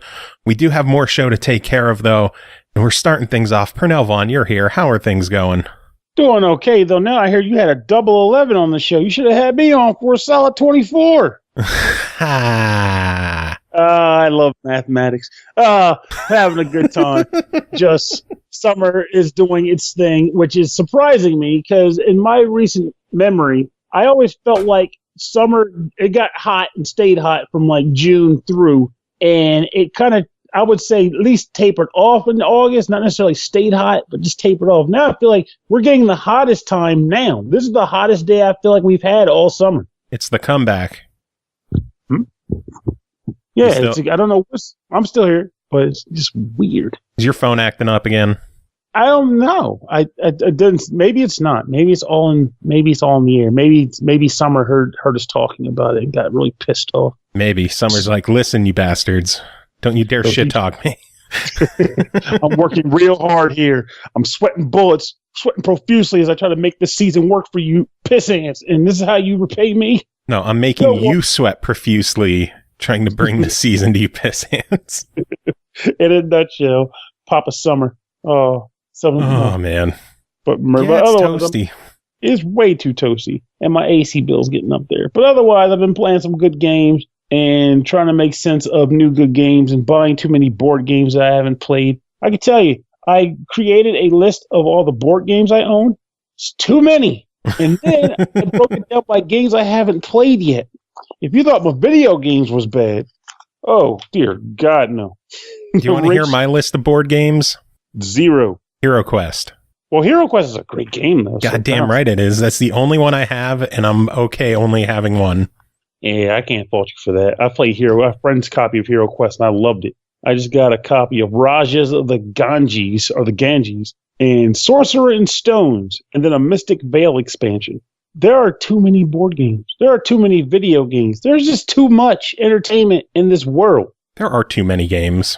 Too many games. But doesn't mean we don't want to keep getting more of them. Damn right. Listening to this episode, just submit more review copies. But rumor has it we've got some good ones this episode. I wonder who said that. Who is this rumor mill, and why is he spilling the beans? I can't tell, or else he wouldn't be a secret source. Touche. You bastard. You ready to talk video games, though? Let's have a ball, friend. Cool, because the first game to talk about tonight is called God Wars: The Complete Legend, developed by Kadokawa Games, published by NIS America. It's releasing September 4th on the Switch for $39.99. Discover Japan's untold legends. God Wars: The Complete Legend is a tactical RPG that explores the untold history of Japan through folklore and tactical combat. Discover the secret paths and ultimate destinies of Kaguya and her friends inside the Labyrinth of Yomi. Pernell, did I get any of those names right? Probably not, because I stuck at them too. The characters say them at least, which gives me a little bit more of a, less of an excuse to screw it up. But let's just go with yes, you did okay. So, Yay. Worth pointing out, as funny as this may sound in this episode, is that this is yet another case of game I originally purchased on old system, never opened it, then got a review copy for your show, and I'm playing it on here on the much better Switch. And funny enough, I went and looked online to see if there were any particular differences between the two versions, because I never played my personal Vita copy, and apparently the Vita copy was glitchy as far as battles went, and as far as you could win a battle and then go to save your game, and the game would just crash. Nice, always good. That. But it's worth noting that on the version I am playing on the Switch, I have never experienced that problem. So I'm going to wager that particular bug does not exist on this game, at least not on the digital version. But I just wanted to point that out for people who were online. I was like, oh God, they said this game is crashing. I haven't experienced that. But as for the game itself, as gameplay-wise, I have to say I've been enjoying it quite a bit. So this game is a tactical RPG that is extremely reminiscent of Final Fantasy Tactics. Now, some might say Final Fantasy Tactics came out, 1997? Why the hell are you bringing that game up? And the reason being is because, in my opinion at least, with the exception of maybe Disgaea, there has not been a tactical RPG that has come close to touching that for me, as far as like the job systems and stuff went, skills, the way you learn skills. This game did a really good job of that. So as far as it goes, you have a main skill which can be equipped, a sub skill which can be equipped, and a unique skill which is based on the character that you are using. So as you meet new people and they join your party, also unlike Final Fantasy Tactics, there are no like generic units. Everybody is a hero type character that you meet up with and they join your party. But every one of those characters has their own unique job that they come with. They can't change it. They can't unequip it, but they have skills unique only to them that they learn. They get experience and they can learn. In addition to that, the main job that they get is what acquires pretty much all JP that you earn in combat. And as you learn and get JP, you can boost skills under the actual job itself. So if you want to learn a couple skills that are available on the skill tree, you can use JP to learn them.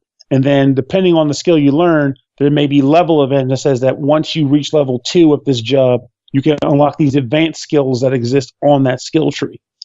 The sub job is another job that you might have on your available options that you can equip, and it gets, let's say, like a half the JP job points that you would get in combat. And those job points, in addition to learning skills, are also how you level the jobs up. And depending on the combinations of jobs you have leveled up and whether it's a male or a female character, there are other jobs you'll unlock that are more so advanced jobs, which gives you new skills and new passive buffs. And it is freaking awesome to mix and match these things. The only downside, of course, to those is that, I guess kind of like any game like this, there are some job skills that are clearly superior to others, maybe resulting in you possibly ignoring some jobs. In addition to that, a weird plus/minus is that unique jobs have unique skills, which means some have more or less than others, which means that there may be some characters where you'll come across them, and unless you really like the way that character grunts in combat, you may find yourself immediately saying, you know, once somebody better comes along, I don't want to deal with this chump because their unique skill, their unique job tree will ultimately make them worse than this other guy, unless the stats are more so in the balancing out for you, in which case, whatever. So are some grunts better than others? Oh, but of course, there's, I like the one character's grunt where, like, because the other characters have voices in combat, though some are a little bit more repetitive than others. But there's like a character named Kuma who's just a bear, sort of bear man thing. I guess he's considered one of the myriad gods in the game, or just an animal being. But whenever he gets tested, he goes, Kuma! And he goes, Kuma! Kuma! Like, I love this. He just says his name. He's like, Bear! So he's a Pokemon. He's pretty much a Pokemon. Yes, his name is Kuma, which is pretty much Japanese for bear. And he says Kuma when he strikes. So he just goes, Bear! Bear. Bear, indeed. Suck at Final Fantasy Tactics. We got a bear who says bear in this game. By the way, if you want to feel old, I want you to know right now that Final Fantasy Tactics is old enough to drink. And it probably needs to deal with the storyline that comes through that fucker. Oh my god, that game story is rough. Really rough. It's one of the few, Statute of Limitations is over. It's one of the few games I could think of where it does not end well for the main character or for pretty much anybody. It's just a very tragic game. And you're supposed to feel like you accomplished something when you're done. And I guess you kind of did, but really it's just depressing. But back to this game.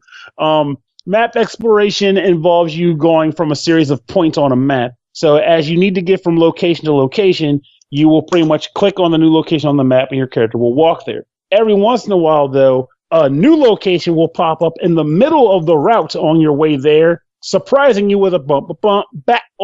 Battles are pretty cool in this game. I mean, there's nothing special about them. Like, if you've played like Final Fantasy Tactics, you've played this as far as battles go. Enemies have pretty much different stats attributed to them related to elemental defenses and elemental resistances, and then attacks, defense points, and things of that nature. And there's also an impurity stat, which pretty much seems to map to like how much enemies want to approach you. Like if your impurity is very high, you are likely to be targeted by enemies more so than anything.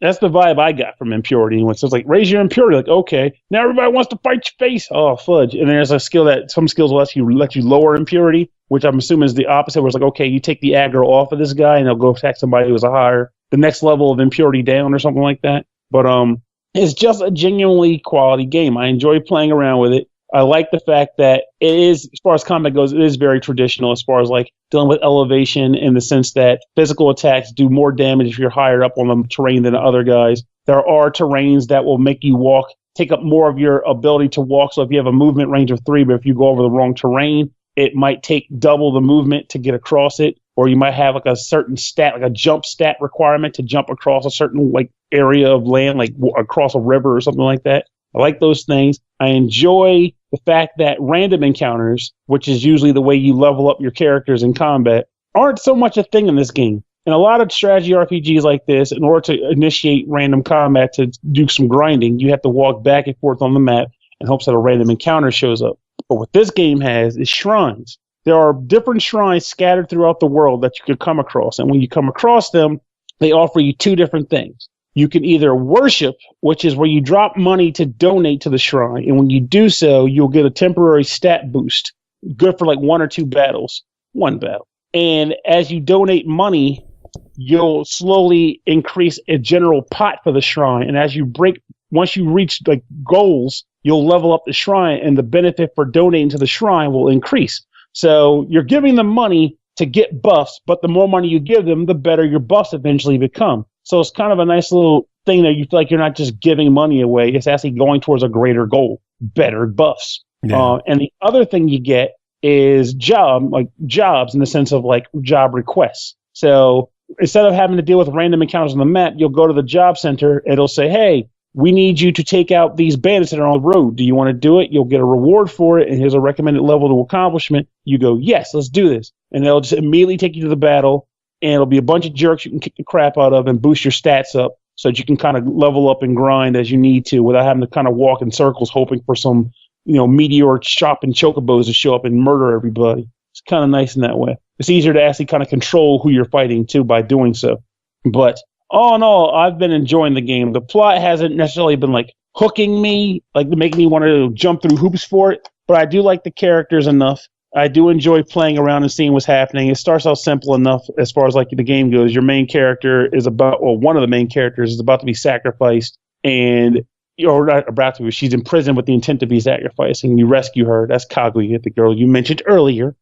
And then that triggers a journey of her just outright trying to figure out, why the hell am I supposed to be getting sacrificed in the first place? This is stupid. Let me talk to mom about it. And then that is the adventure of you and your friends, or you and your initial group of friends, going off and finding out, trying to figure out the truth of this whole situation and why it is as it is. And of course, every once in a while, you'll just find a guy who just says, hey, you have a cool jacket. I'll come with you on your journey. Or I have this thing. You might want to use it, but I'm not going to just lend it to you. I'm going to take it with me and join your party. And that's kind of how all your friends come along. You have a cool jacket. I'm going to join your party. I'm being a little bit general there, but it's overall pretty, like, it's still like kind of light in that regard. Sometimes it's not just like a convoluted reason for someone to join. It may be something that feels as simple as, I like your jacket. I'll come with you. Sure. All right. I just want to bust faces. Yeah. We need more games like that. I just want to be able to legally beat people up. I'm joining your party. All right. Come on. We need more pugilists. Come along, man. I just want to get drunk with adults. I'll come with you. All right. We got sake in the car. Let's go. We're adventure time, baby. Let's roll. Let's roll. We can do this thing. I just want to hang out with somebody that knows how to cook a good meal. Well, we got a cook in the party. Well, I'm hanging out with you guys. 3 square meals a day. Shit. I'll beat some guys up for that. See, this is untapped RPG potential. We're talking about it right now. What are you fighting for? 3 square meals a day. What about saving the world? I ain't thinking about that. Fuck that. I'm hungry. I'm hungry. My world is paying my bills. Let's do this thing. Put some food on the table. Let's go fight an evil emperor or something, or a rat jackal. I don't know. Whatever he is. He's angry, and I need money. Oh, my Lord. Scored him JP. Oh, God. So God Wars, $40 on this one. What do you think of it? I think it's a legitimate buy. It's got a lot of content. It harkens back to some very quality RPGs. And to put it in perspective, there's a lot of games, not a lot, but there's a game actually coming out soon that I remember reading about that's actually trying to hark on the whole. We got Final Fantasy Tactics under our plate.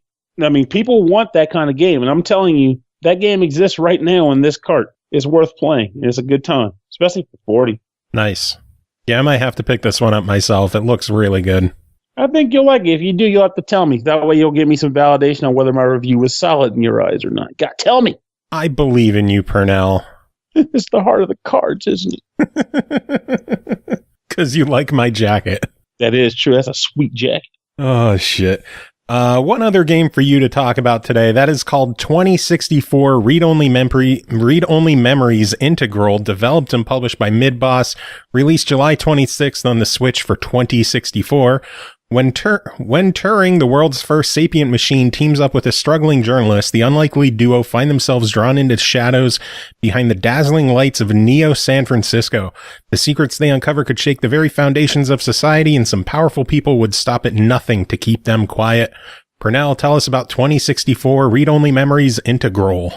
In Dave Grohl. Dave Grohl. By the way, we should mention the Integral Edition has bonus content on the Switch. I think it's like an in-game art book and soundtrack and stuff like that. Yeah, I noticed that there's like a decent, cool soundtrack inside the game. Like at the very beginning of the game, you acquire a set of headphones. And when you wear the headphones, if you use the headphones in combat, or not in combat, there's no combat in this game. Spoiler in the review. If you use the headphones in your item inventory, you can actually listen to music right then and there on the spot. But there's also like a bonus menu that lists a number of things like a side story that you recommend listening to after the game's completed, because it refers to people that you'll meet during the game as far as like what their involvement was, I guess, in the overall story. I don't know, because I didn't read that comic, but I know it is that side story, but I know it is there and it is worth mentioning. But the game itself, I have such mixed feelings about it, but I'll get to that in a second. The game itself is, you said, a struggling reporter. The game opens up with you trying to turn in a review, funny enough, on the very headphones I just mentioned, and your rundown, rinky-dink apartment, and then you go to bed, and in the middle of the night, a wacky robot shows up in your house, and he just turns on the lights, and he starts organizing your desk, and a dialogue ensues where you're like, what the hell are you doing in my house? Or you can say, wow, you are a pretty fancy, sweet-talking robot. And it turns out that Turing is a very special robot. The world has something called a ROM in it, which is a sort of, think of it as like a sort of artificial intelligence robot that is like humans, but it's not human. Like, people know they're not human-like. And this particular robot is the first like sentient robot. He is supposed to be as much like a human as a robot could possibly get. And this robot has come to you to tell you that his creator has gone missing. And said creator was a former friend of the main character, which is why he came to you. And that triggers the adventure to go figure out what the hell happened to Turing's owner or creator. And that takes you down quite a number of interesting rabbit holes. But there's not a lot of gameplay here. I feel like it's more like an interactive story, which isn't a bad thing, That's the kind of game these kinds of big things can be sometimes. But I will say that I had enjoyed said adventure. Turing, I don't know how I'd feel if this game did not have voices. I feel like it might put me a little to sleep. But the fact that it has well-voiced characters takes it a long way to make me enjoy it. And it does allow the personalities of the characters to come over better. If that makes any sense, like, okay, since this guy's actually inflicting on some voice tones and stuff like that, and the way he says stuff, I can get an understanding better of what kind of person is this character I'm talking to. And everybody in this game that I've met for the most part, with the exception of that freaking, like, Jess girl, which you'll meet her when you meet her. I like everybody, though. Everybody's pretty cool, even if some of them have some less savory motives behind their actions that you'll find out as you play through the game. Some dirty shit. But, honestly, I like the characters in the game, but the plot itself kind of moves slow as molasses. So I feel like in order to get the most out of this game, if this is your forte, you need to really get invested in the characters you're talking to and just kind of exploring the world. Like when you go to a location, investigate all of the objects and just kind of see what you can do with them. Like sometimes you can take the headphones item and like kind of jack it into something and it'll give you like a little wacky message like the headphones interface with the medical device and you can hear your own rhythmic heartbeat. And then Turing might say, like, why the hell are you wasting our time doing that? We have things to do. Like stuff like that. Like it's mostly about exploring the world and the environments they created, and also just kind of taking in the characters as you come across them and enjoying them. Because, like I said, the story is there, It's pretty intense as it gets to as it winds into like these crazier moments, but it takes a good bit of time to get to those points. Phoenix Wright, this is not. But with that said, graphically, this game is very pretty, it's colorful, and it reminds me of like a classic, I don't want to say 8-bit, because that would be a bit of a stretch, but it definitely has some 16-bit adventure vibes to it. And in addition to that, the OST, if I remember correctly, is composed by the artist Too Mellow, and it honestly is a nice, solid value to show just how good his music is, because there isn't a bad track in this game. Turing's theme is probably going to end up on Rhythm and Pixels at some point. Nice. Because I love it so very much. I have had moments where I like put the headphones on and just listen to his track, play for a little bit. But I honestly enjoy the game. There are, let me see, interface-wise, the things you can do when you come across objects, you can talk to them, and I think it's funny that they give you the ability to talk to a lot of inanimate objects. Just need some weird response, like you tried to talk to the toaster. But you can talk to stuff, you can use items on things, you can touch things, which results in things like the bouncer punching you or pushing you back, because why are you trying to touch a bouncer? And you can just look at them, which is how you generally get like descriptions of characters. Like this guy is wearing some really baggy pants and a shirt that looks like his mom bought it for him. Things like that. But honestly, the game is enjoyable. I like the idea of like, I know I'm not like kind of going off on this crazy branching adventure, but I do like the story as being told. I like the fact that this world is one where, I don't think I mentioned this part. The other aspect of the game, as far as like this world that makes it wacky, is that augmentation exists. Like people use augmentations like crazy in this world, which results in like people with bunny ears or, you know, just the aspect of like being very much less human than you would be otherwise. And it actually created even like factions, like a group of people who hate the fact that humans are becoming less human. So they're rebelling against this augmenting society. And you have people who don't like the fact that artificial intelligence is becoming a big thing. So they're rebelling against that. It is a very cool game. And then they reference things like Bob Ross, which is just random. Like, oh, there was this ancient painter named Bob Ross who preached a very relaxing style of being through his art. You know, like it's a good game. It's a good game. It's just very slow. It takes a while to get moving, but it's a good game if you can handle pacing. Gotcha. So 2064 on this one to match the title of the game. What do you think of it? I think it's definitely at least a try it. But if you're okay with pacing, things like I mentioned before, it's a buy it at least, because I can't even think of a ton of adventure games on the Switch as a whole, let alone good ones. So I think between like this and the Way Remastered, get both of those and be smiling pretty. Nice. Sounds good. Does it? Yeah. Yeah. Pernell, you are crazy. Touring good. Jeez. I also read online, apparently I didn't realize that the person who voices Turing is the same girl who voices Clementine from the Walking Dead video games. Yeah, the voice cast in this game is insane. Can you think of any other memorable or notable ones, or is it just like, is that the same one you knew? Dave Fennoy from The Walking Dead is in there. I know Jim Sterling is in there. A couple other YouTube people are on there. Xavier Woods from the WWE is in the game. Whoa! Yeah, so they have a pretty crazy lineup. Oh man, that just goes to show they probably were thinking about it in the way I'm actually receiving it, which is that voices will make a lot of this game sink in for people. Like, I feel like if this game was not voiced, it would not have nearly as much charm as it has. Not saying it's become a bad game all of a sudden, but that it's one thing to just read everything, and it's another thing to be like, oh, this character is clearly agitated, and I don't need to read the punctuation to know that. She's telling me she's agitated, and I like that she's got a fire in her belly. She's pretty cool. Talk about the detective, by the way. Cool detective character. Nice. Oh, man. Well, Pernell, it is always good having you on chatting about this stuff. Do you have any final thoughts to sum it up? I guess it kind of ties into this episode, but since we were just talking about this game, check out the Rhythm and Pixels episode where we had Too Mellow on the show. And you can hear him talk about, I think he even talks about this game for a slight period of time, but it is a good idea to check out because he's a good person. The music in this game is freaking bangers. So why not combine the two? Listen to the man talk about music that you're going to hear when you buy or try this game. All right, next game to talk about is called Cosmic Star Heroine, developed by Zeboyd Games, published by Limited Run Games, released August 14th on the Switch for $14.99. 3 exotic planets to explore, aliens, robots, magic, forbidden technology, conspiracies, a galactic threat, and one brave girl to make things right.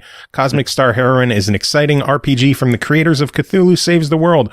Why can't the galaxy just stay saved? Checking this one out. Chris Taylor, how are you doing? Hey, doing all right. How's things? Somewhat. Pretty blurry. Blur. Are you staring at too many screens? Yeah, I think so. I've been staring plenty at this one. How is it? It's good. Well, of course, I mean, slight bias because I actually asked you to get this one for me because I really wanted to check it out.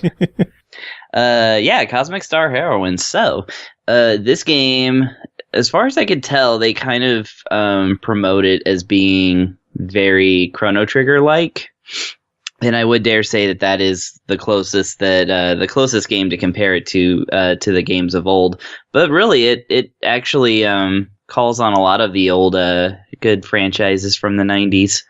So what it is it's essentially kind of a JRPG in space.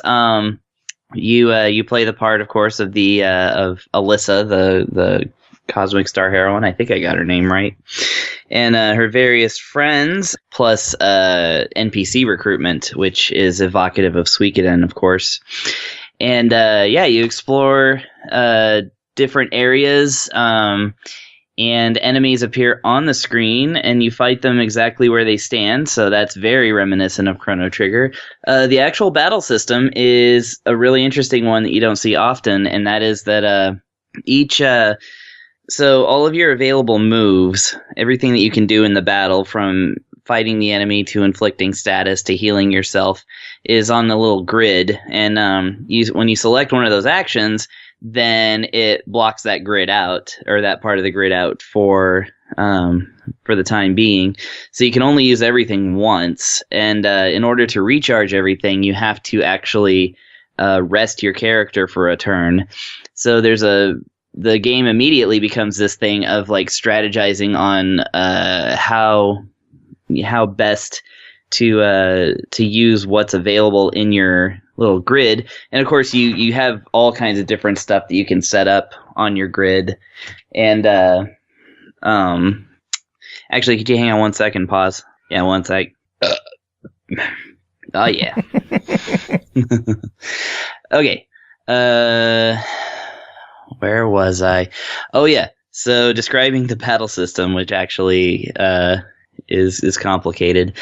So okay, you have the grid of abilities that you can use everything only once, and then you have to rest your character. So it becomes this thing of sort of juggling what abilities you can use, and then kind of divvying up your rest points and stuff like that. And then of course there's also like sorts of things like I don't know how to describe the percentage point thing, but basically as the battles move along, like different things start to change, like the strength of your abilities and all this other stuff, and it's all determined through different kinds of number systems and such, and it's all very interesting. So yeah, like it actually has a really good strategy mechanic for taking down the foes. And interestingly, the foes don't reappear, like, ever. Once you defeat them, they're pretty much gone. As I understand, there are some places where you can grind a little later in the game, but for the first few areas, like, they basically are like, nah, just do this and enjoy the story. I guess the whole I don't know, the catch of it or something. The whole thing of it is that basically anytime you can shift the difficulty. So if you find that you really wanted to grind because you're not very good at the strategy part, then just, knock the difficulty on back to easy. But I got through it on medium just fine. And it, medium is about a Chrono Trigger level of difficulty. Nice. Yeah. So yeah, the look of it is really, really great. It's somewhere between Final Fantasy VI and Chrono Trigger. Beautiful sprite work, excellent music, very synthy and kind of, something you would hear in a good cyberpunk kind of game. I especially dig the battle music, so it's got its strength there as an RPG. Writing's really good.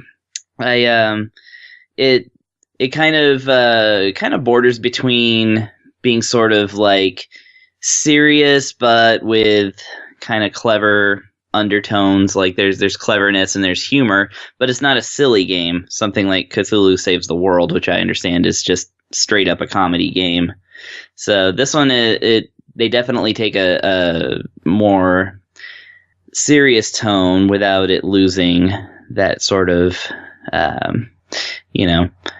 they throw in some jokes now. Yeah, like they throw in some pretty good jokes in there. So I quite enjoyed the writing, and that really is what got me to be looking forward to the rest of the game. Nice. So overall, $15 on this one. What do you think of it? I think $15 is definitely a buy it. I actually think its quality is a little bit higher than what you would expect for that price. Because I mean, $15 or 10 to 15 is like you'd think a kind of generic RPG to waste time with, but this one actually seems like it has the makings to be really good. So, I mean, considering that the longest 5 minutes is $40. You just love the longest 5 minutes, don't you? Oh yeah, I got the special edition coming in the mail at last. Nice. And that was way more than $40. Oh God. Yeah, but that's okay, because that's one of my favorite games ever. And this game, I would say, as far as 16-bit-esque JRPGs, is looks like it potentially could get up there. It just depends on how everything holds up in the end game. Nice, sounds good. $15, definitely worth a try. I will definitely have to pick it up. I know it's already out as well on PlayStation, and it is still in the works for Xbox, so it looks like everyone will have the chance to play it eventually. Yeah, I think Limited Run actually put out a physical edition on PlayStation 4, didn't they? I believe so. Yeah. How many games have they actually published? Because this is the first time I've seen their name as a publisher. I don't know if they've done anything before, really, but I don't follow Limited Run as much as others do. That's interesting. Well, yeah, I mean, I don't either, but that's still interesting that they're actually getting into the publishing game now instead of just awesome. Printing. Hopefully they end up publishing some more games. Yeah, hopefully. Anyway, you got one more game to talk about. That is called The Low Road, developed and published by XGen Studios. It released August 23rd on the Switch for $14.99. Lie, blackmail, and steal your way down the low road. Rookie agent Numi Kovacs must navigate her way through the world of corporate espionage in this dark spy comedy set in the 1970s. Chris, what is The Low Road? The Low Road. Okay, so I was actually loading this up expecting a, just another point and click, combine items or use them on people and sort of figure out how to get to the next area. But actually, this game is a little bit different. So yeah, you do play Numi Kovacs, who is a lady who apparently graduated from spy school, really raring to get out there. But as soon as she gets to her first job, her everybody seems a little bit burned out.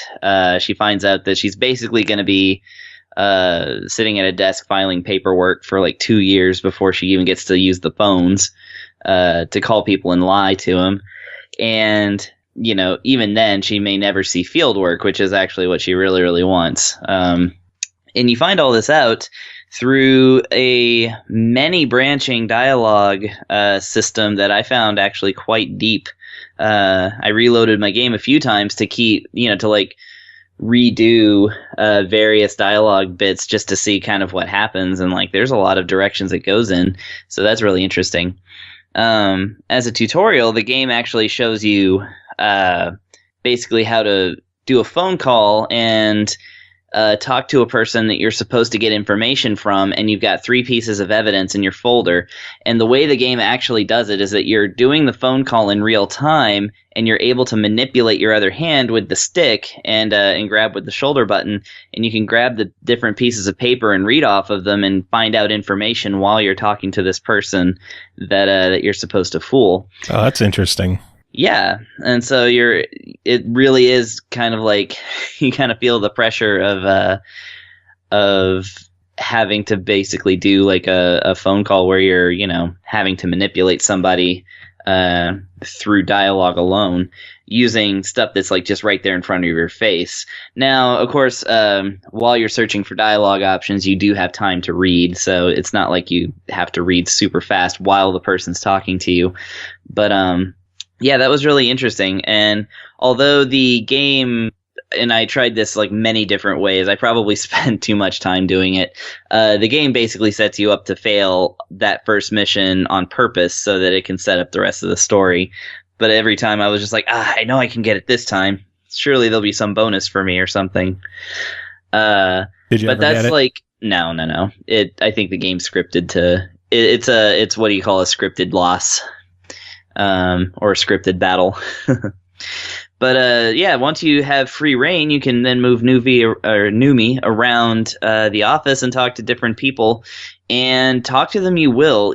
I would say each conversation lasts probably 10 to 15 minutes. Oh, wow. Yeah, there's lots of talking in this game and lots of dialogue options and just lots of stuff to sort through.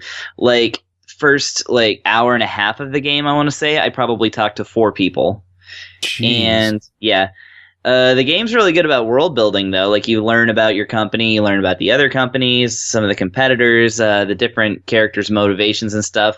One guy infuriatingly speaks only in rhyming couplets, and he makes you do it. Of course, that's the way that you actually get an item from him.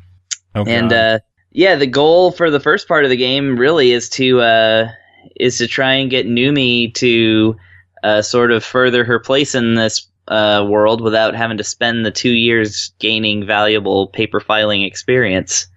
So a lot of it is just basically, yeah, it's drop down inventory menu. You know, you have to use the photocopier to make copies of a flyer that you get. But basically every time that you have to interact with something, it goes from, you know, walking around and talking to people and doing a very limited, like, it's not, you don't even have free control over the cursor. You just move the stick and it'll point to the nearest thing you can interact with. So very simple in that sense. But once you actually get into something where you have to do some kind of action, it will switch to that first person mode where you move your hand around and, like, you do your little, you know, grabby thing. And so, like, you somehow, like, from the guy who talks about, talks in rhyming couplets, you get a really crappy fake ID from him that he says will work on 1 or 2 things in the building, but you have to get a proper employee ID to get things to run that you need to run, like the photocopier. Mm-hmm. And so you have to go talk to their one field employee and then get him to basically let you try to pick his pocket to prove how good you are at doing that. And then once you do that, it goes into this, like, mode where you try to pick his pocket, but what you're actually trying to do is replace his ID with the fake ID so that you steal his ID. And yeah, like, it was really interesting and challenging. And like, the game's hard to figure out. Like, they don't really give you a whole lot of clues as to, you know, like any classic point and click. They don't really tell you, like, why you need a thing or what you're trying to do. You just kind of combine everything and try to figure it out. But what I like about it is, for one, is that the game actually really does deal with, like, dialogue and getting information from people who are in the spy business and using that information against them. And also involves a little bit of, like, actual tinkering and, like, puzzle game stuff. So it was a really interesting one. It's unique, I think, in the point and clicks that I've played so far. Nice. So as it stands, $15. What's your verdict? $15. Yeah, I say go for it. If you enjoy point and clicks and you want something a little bit different, this one's definitely challenging. It's well written. It's pretty humorous. The voice acting's all right, and the music's good. although music tends to bottom out a little bit once you actually start moving around. But like the load screen music and the title screen music and like all that good stuff, it's very evocative of like 70s style music. Like the game doesn't really scream 70s at you, but like all the clothes and hairstyles and wood paneling on the walls like do suggest that this is it takes place in there. But like, you know, maybe it doesn't shove it down your throat. Yeah, maybe there's more of that later, but I mean, for one thing, you know, it's good because, you know, the spying is done through very analog tools like, you know, the old rotary phones and stuff like that. So yeah. I like that aspect of it. But yeah, $15, I'd say it's worth a shot. Nice. Sounds good. Mm-hmm. Well, Chris, always good having you on chatting. Do you have any final thoughts to sum it up? Stay hydrated, folks. We're almost through the summer. All right, next game to talk about is a preview of the game Ninjin Clash of Carrots, developed by Pocket Trap, published by Modus Games. It's releasing September 4th on Xbox One, Switch, PC, and PS4 for $14.99. Ninjin Clash of Carrots is an anime-inspired beat-em-up with a gaggle of varied enemies, deep customization, and ninjas. Play through side-scrolling worlds consisting of multiple stages and collect carrots stolen by the evil Shogun Mo. Checking this one out, giving us a preview. Royal Sefton, how are you doing? Pretty good. Pretty good. Pretty good? Yeah. I'm doing pretty good as well. Just got a new couch today. So nice. The home is slowly coming together. You didn't have to take it upstairs or anything, did you? Thank God, no. Oh, good. Oh, that would have sucked. Oh yeah. No, I moved from a single story to a 2-story home a couple of years ago, and you make some very quick decisions about which furniture you really need upstairs when it's moving day. Mm-hmm. Yeah, so I still have part of a couch and a dresser in my garage waiting for us to move to a house with a wider staircase and a better entryway to put those things where they belong. Nice. Yeah. Oh man. So how's Ninjin? Ninjin. It's like Clash of Carrots, I think is the full title. Yep. Ninjin Clash of Carrots. Yeah. That's pretty good. I know you had a preview build of the game. I'm not sure how much of the game is in the preview build, but I figure you'll get to that, huh? Yeah, I mean, I didn't sit down and finish it because the challenge ramps up pretty quick, and you know, I also spent a bit of time playing with my kids where, you know, they're kind of getting the handle, the play mechanics, and the concept. It's not complicated. It's just the challenge definitely ramps up a bit after the first few levels.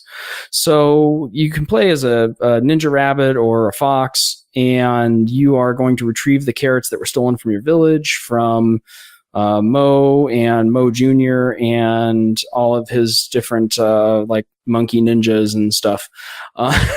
It's very it's a cartoony little game, and kind of a pixel art style.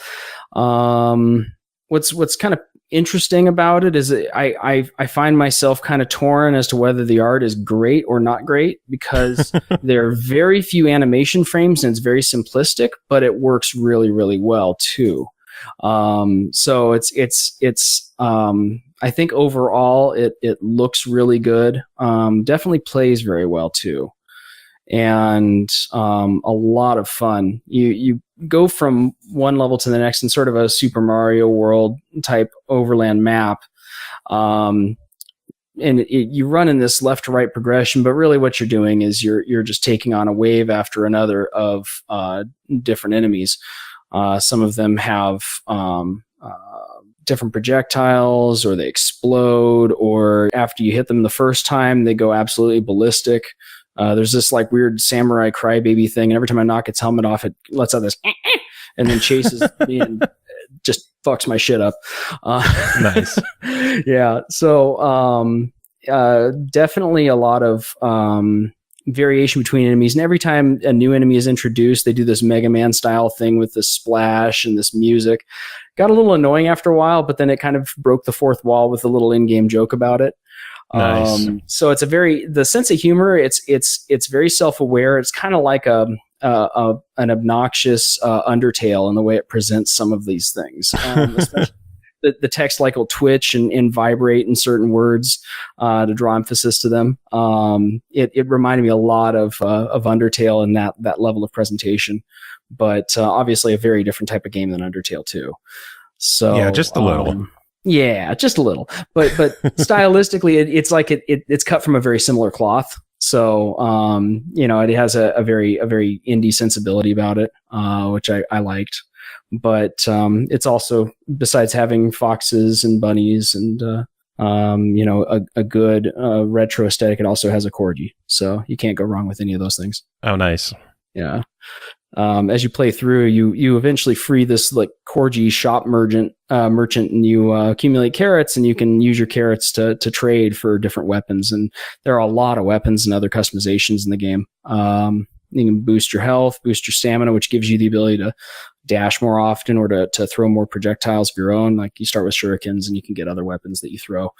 My favorite is kind of like a pinball, and it bounces off each target. You can rack up crazy combos with that.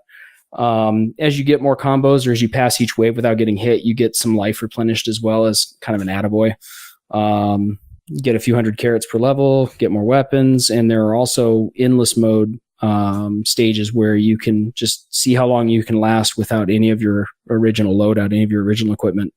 Just go wave after wave, and you get a random piece of gear. You can pick 1 out of 3 every 3 waves. That's pretty cool. Treasure that. Yeah, really a lot of replayability just right out the gate. And this is in a preview build too. This isn't a preview build. There is a lot to do in a preview build.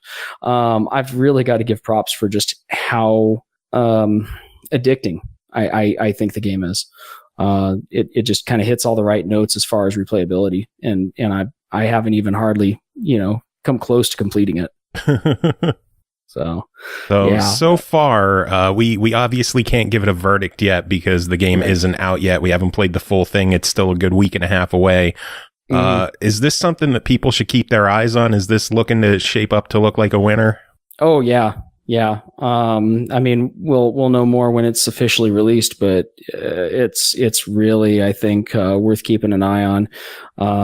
If you're looking for something that's fairly action oriented, very replayable, it's got good 2-player capability as well. Kids were playing it, and it has online too, doesn't it? You know what? I didn't test that. It does say play online when you open a level. You do have that option. I didn't try that yet, so I want to see what that does. I'm gonna guess it's gonna be tough to find a game pre-release, an online match. Yeah, it might be, different people who are getting the preview might be like ships passing in the night, and you might not get that chance, but I've got a feeling that's going to be fun when that's available too. Well, hopefully when it comes out, we could find a way to play this together because it looks cool as hell. Yes, definitely. Good stuff. Well, Royal, always good having you on chatting about this stuff. Hopefully we'll get you back on again when the game is ready for full release and we'll hear your final verdict of it. But always good chatting. Mm-hmm. Absolutely. I agree. You have any final thoughts, final words to wrap it up? I hope you like carrots. All right, and final game to talk about tonight is called Spectrum, developed by 3D Avenue, published by Digerati. It released August 20th on the Switch, the 21st on PS4, 24th on Xbox One, all for $11.99. Spectrum is a unique platform game set in a stunning abstract world to jump, dive, and find your flow to skillfully navigate through 80 ingenious levels of shifting shapes and vibrant colors. Stylish visuals combined with an atmospheric soundtrack to create an immersive experience of pure Zen-focused platforming. Checking this one out and presumably sucking the entire time. Jacob Garner, how are you doing? That was actually really apt. The sucking the entire time part. We'll get to that later. Even though it's a standard of pretty much all my reviews. I'm doing okay. I'm excited about the news that got announced this morning from how do you pronounce it? .emu or .emu? Yeah. Which one is it? I say .emu. Okay, so .emu. Yeah, I am super stoked about Streets of Rage 4. Nice. So am I. Yeah. I hope that it comes to everything because I know... I can't see it not. They did Windjammers, and that was a PS4 only thing. Windjammers 2 so far has only been announced for the Switch, so who the hell knows what platforms... I'm gonna be legit pissed if it doesn't come to Xbox One. Hopefully it's on everything. Fingers crossed. Yeah. So, okay. So we should probably be talking about Spectrum. Yeah, talk about the game you're here to talk about. Dumbass. So it's a the game itself is very deceptive with, how easy it is. I mean, it seems pretty simple. It's, you start off in one place, you have to make it to this thing that looks like a black hole at the end of the level. And you've got some obstacles. The game walks you through it, you jump over obstacles, you can go underneath, you pretty much, you try to have gravity be your friend with this game. And you float this little dot, which at certain times, I'll be honest, it kind of looks like a sperm, like a black sperm. Oh, you. It does. I play the game. I'm serious. It looks like whatever. Anyway, so anyways, like you're trying to navigate this, sperm thing through the level, and the idea pretty much with it sure is Digerati's gonna just love you calling it a sperm thing. Yeah, I got nothing. All right, so you're navigating your little guy circle thing, however you want to call it. I'm not going to call it that for the rest of the review. So you're navigating your little circle thing. And pretty much it's just, white shapes are good. Everything else is bad. Like, so don't touch any of the walls, otherwise you'll lose life. And it seems pretty simple. I mean, like, we've played games like Snake and stuff like that. Don't touch the wall. Okay. No big deal. But then the game's holding your hand and introducing the mechanics, but then it quickly, it starts ramping up the difficulty, and all of a sudden you've got walls that like shoot out like spikes. You've got like little shapes that actually will start chasing you to the end of the level. And so it just gets more and more complex as the game goes on. Now for each now there are 3 objectives for each level. You have to beat it by a certain time. You have to collect these little dots, kind of like a Pac-Man dot thing, I guess. Like it varies level by level. Sometimes it's like 3, other times it's 10, or so. And then, time? Dots. Oh yeah, you just have to make it to the end. I'm like, what the heck's and the not other thing? Get hit. Right. Which, I rarely got that one. That's how you get the third. That's how you get the third one. Come on, man, you're slipping.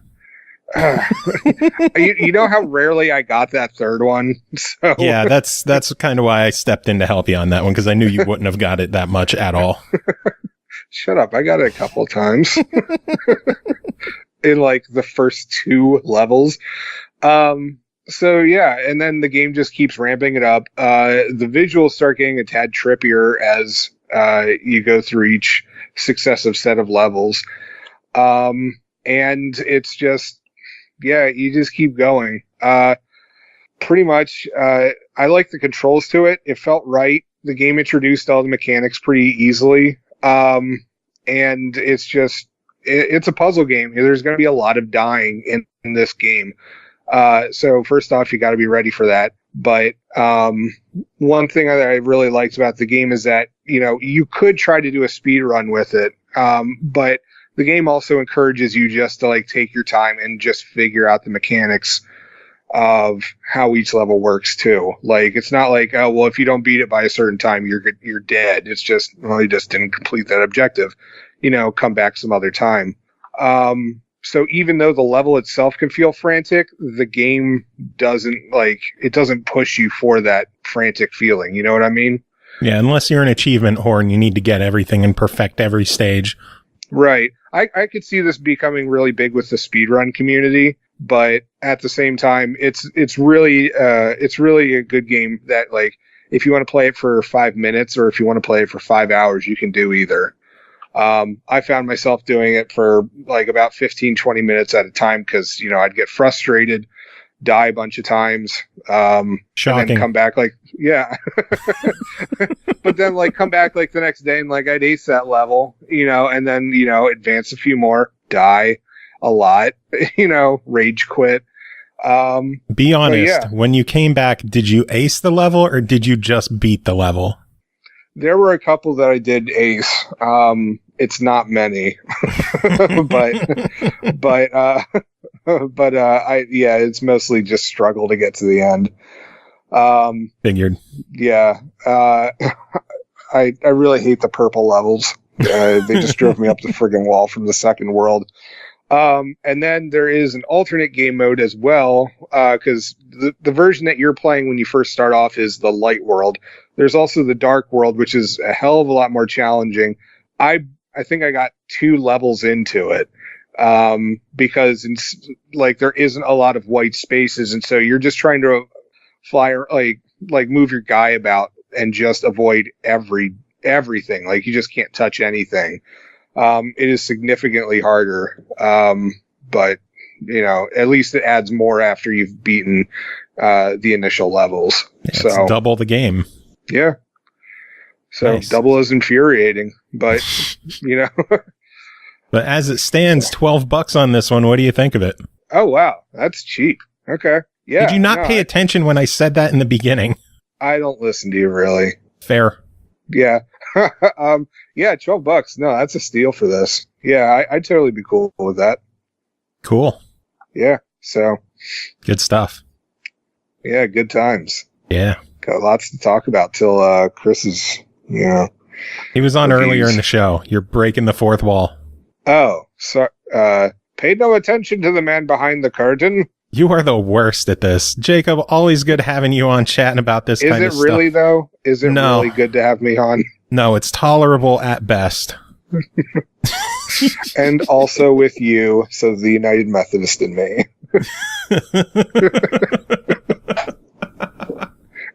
Oh, shit. That is it for this episode. Thanks again to Natalie and Tom at Double 11 for coming on and chatting with Cole and I. Thanks again to everyone else who came on and did their reviews. I guess thanks to you as well for being here to help wrap up the show. Yay. Do you have any final words to end the episode? Not really. You kind of caught me off guard on that one. Oh, like I've never asked you for final words before? For an episode? No. It's usually just like, you got anything else you want to throw on? Usually I'm like one of the, beginning reviews sometimes. Yeah, well, I shoved you all the way at the end this time. Yeah, I don't know. I really don't have anything other than Goodnight Gracie. Yeah, something shoved in the end.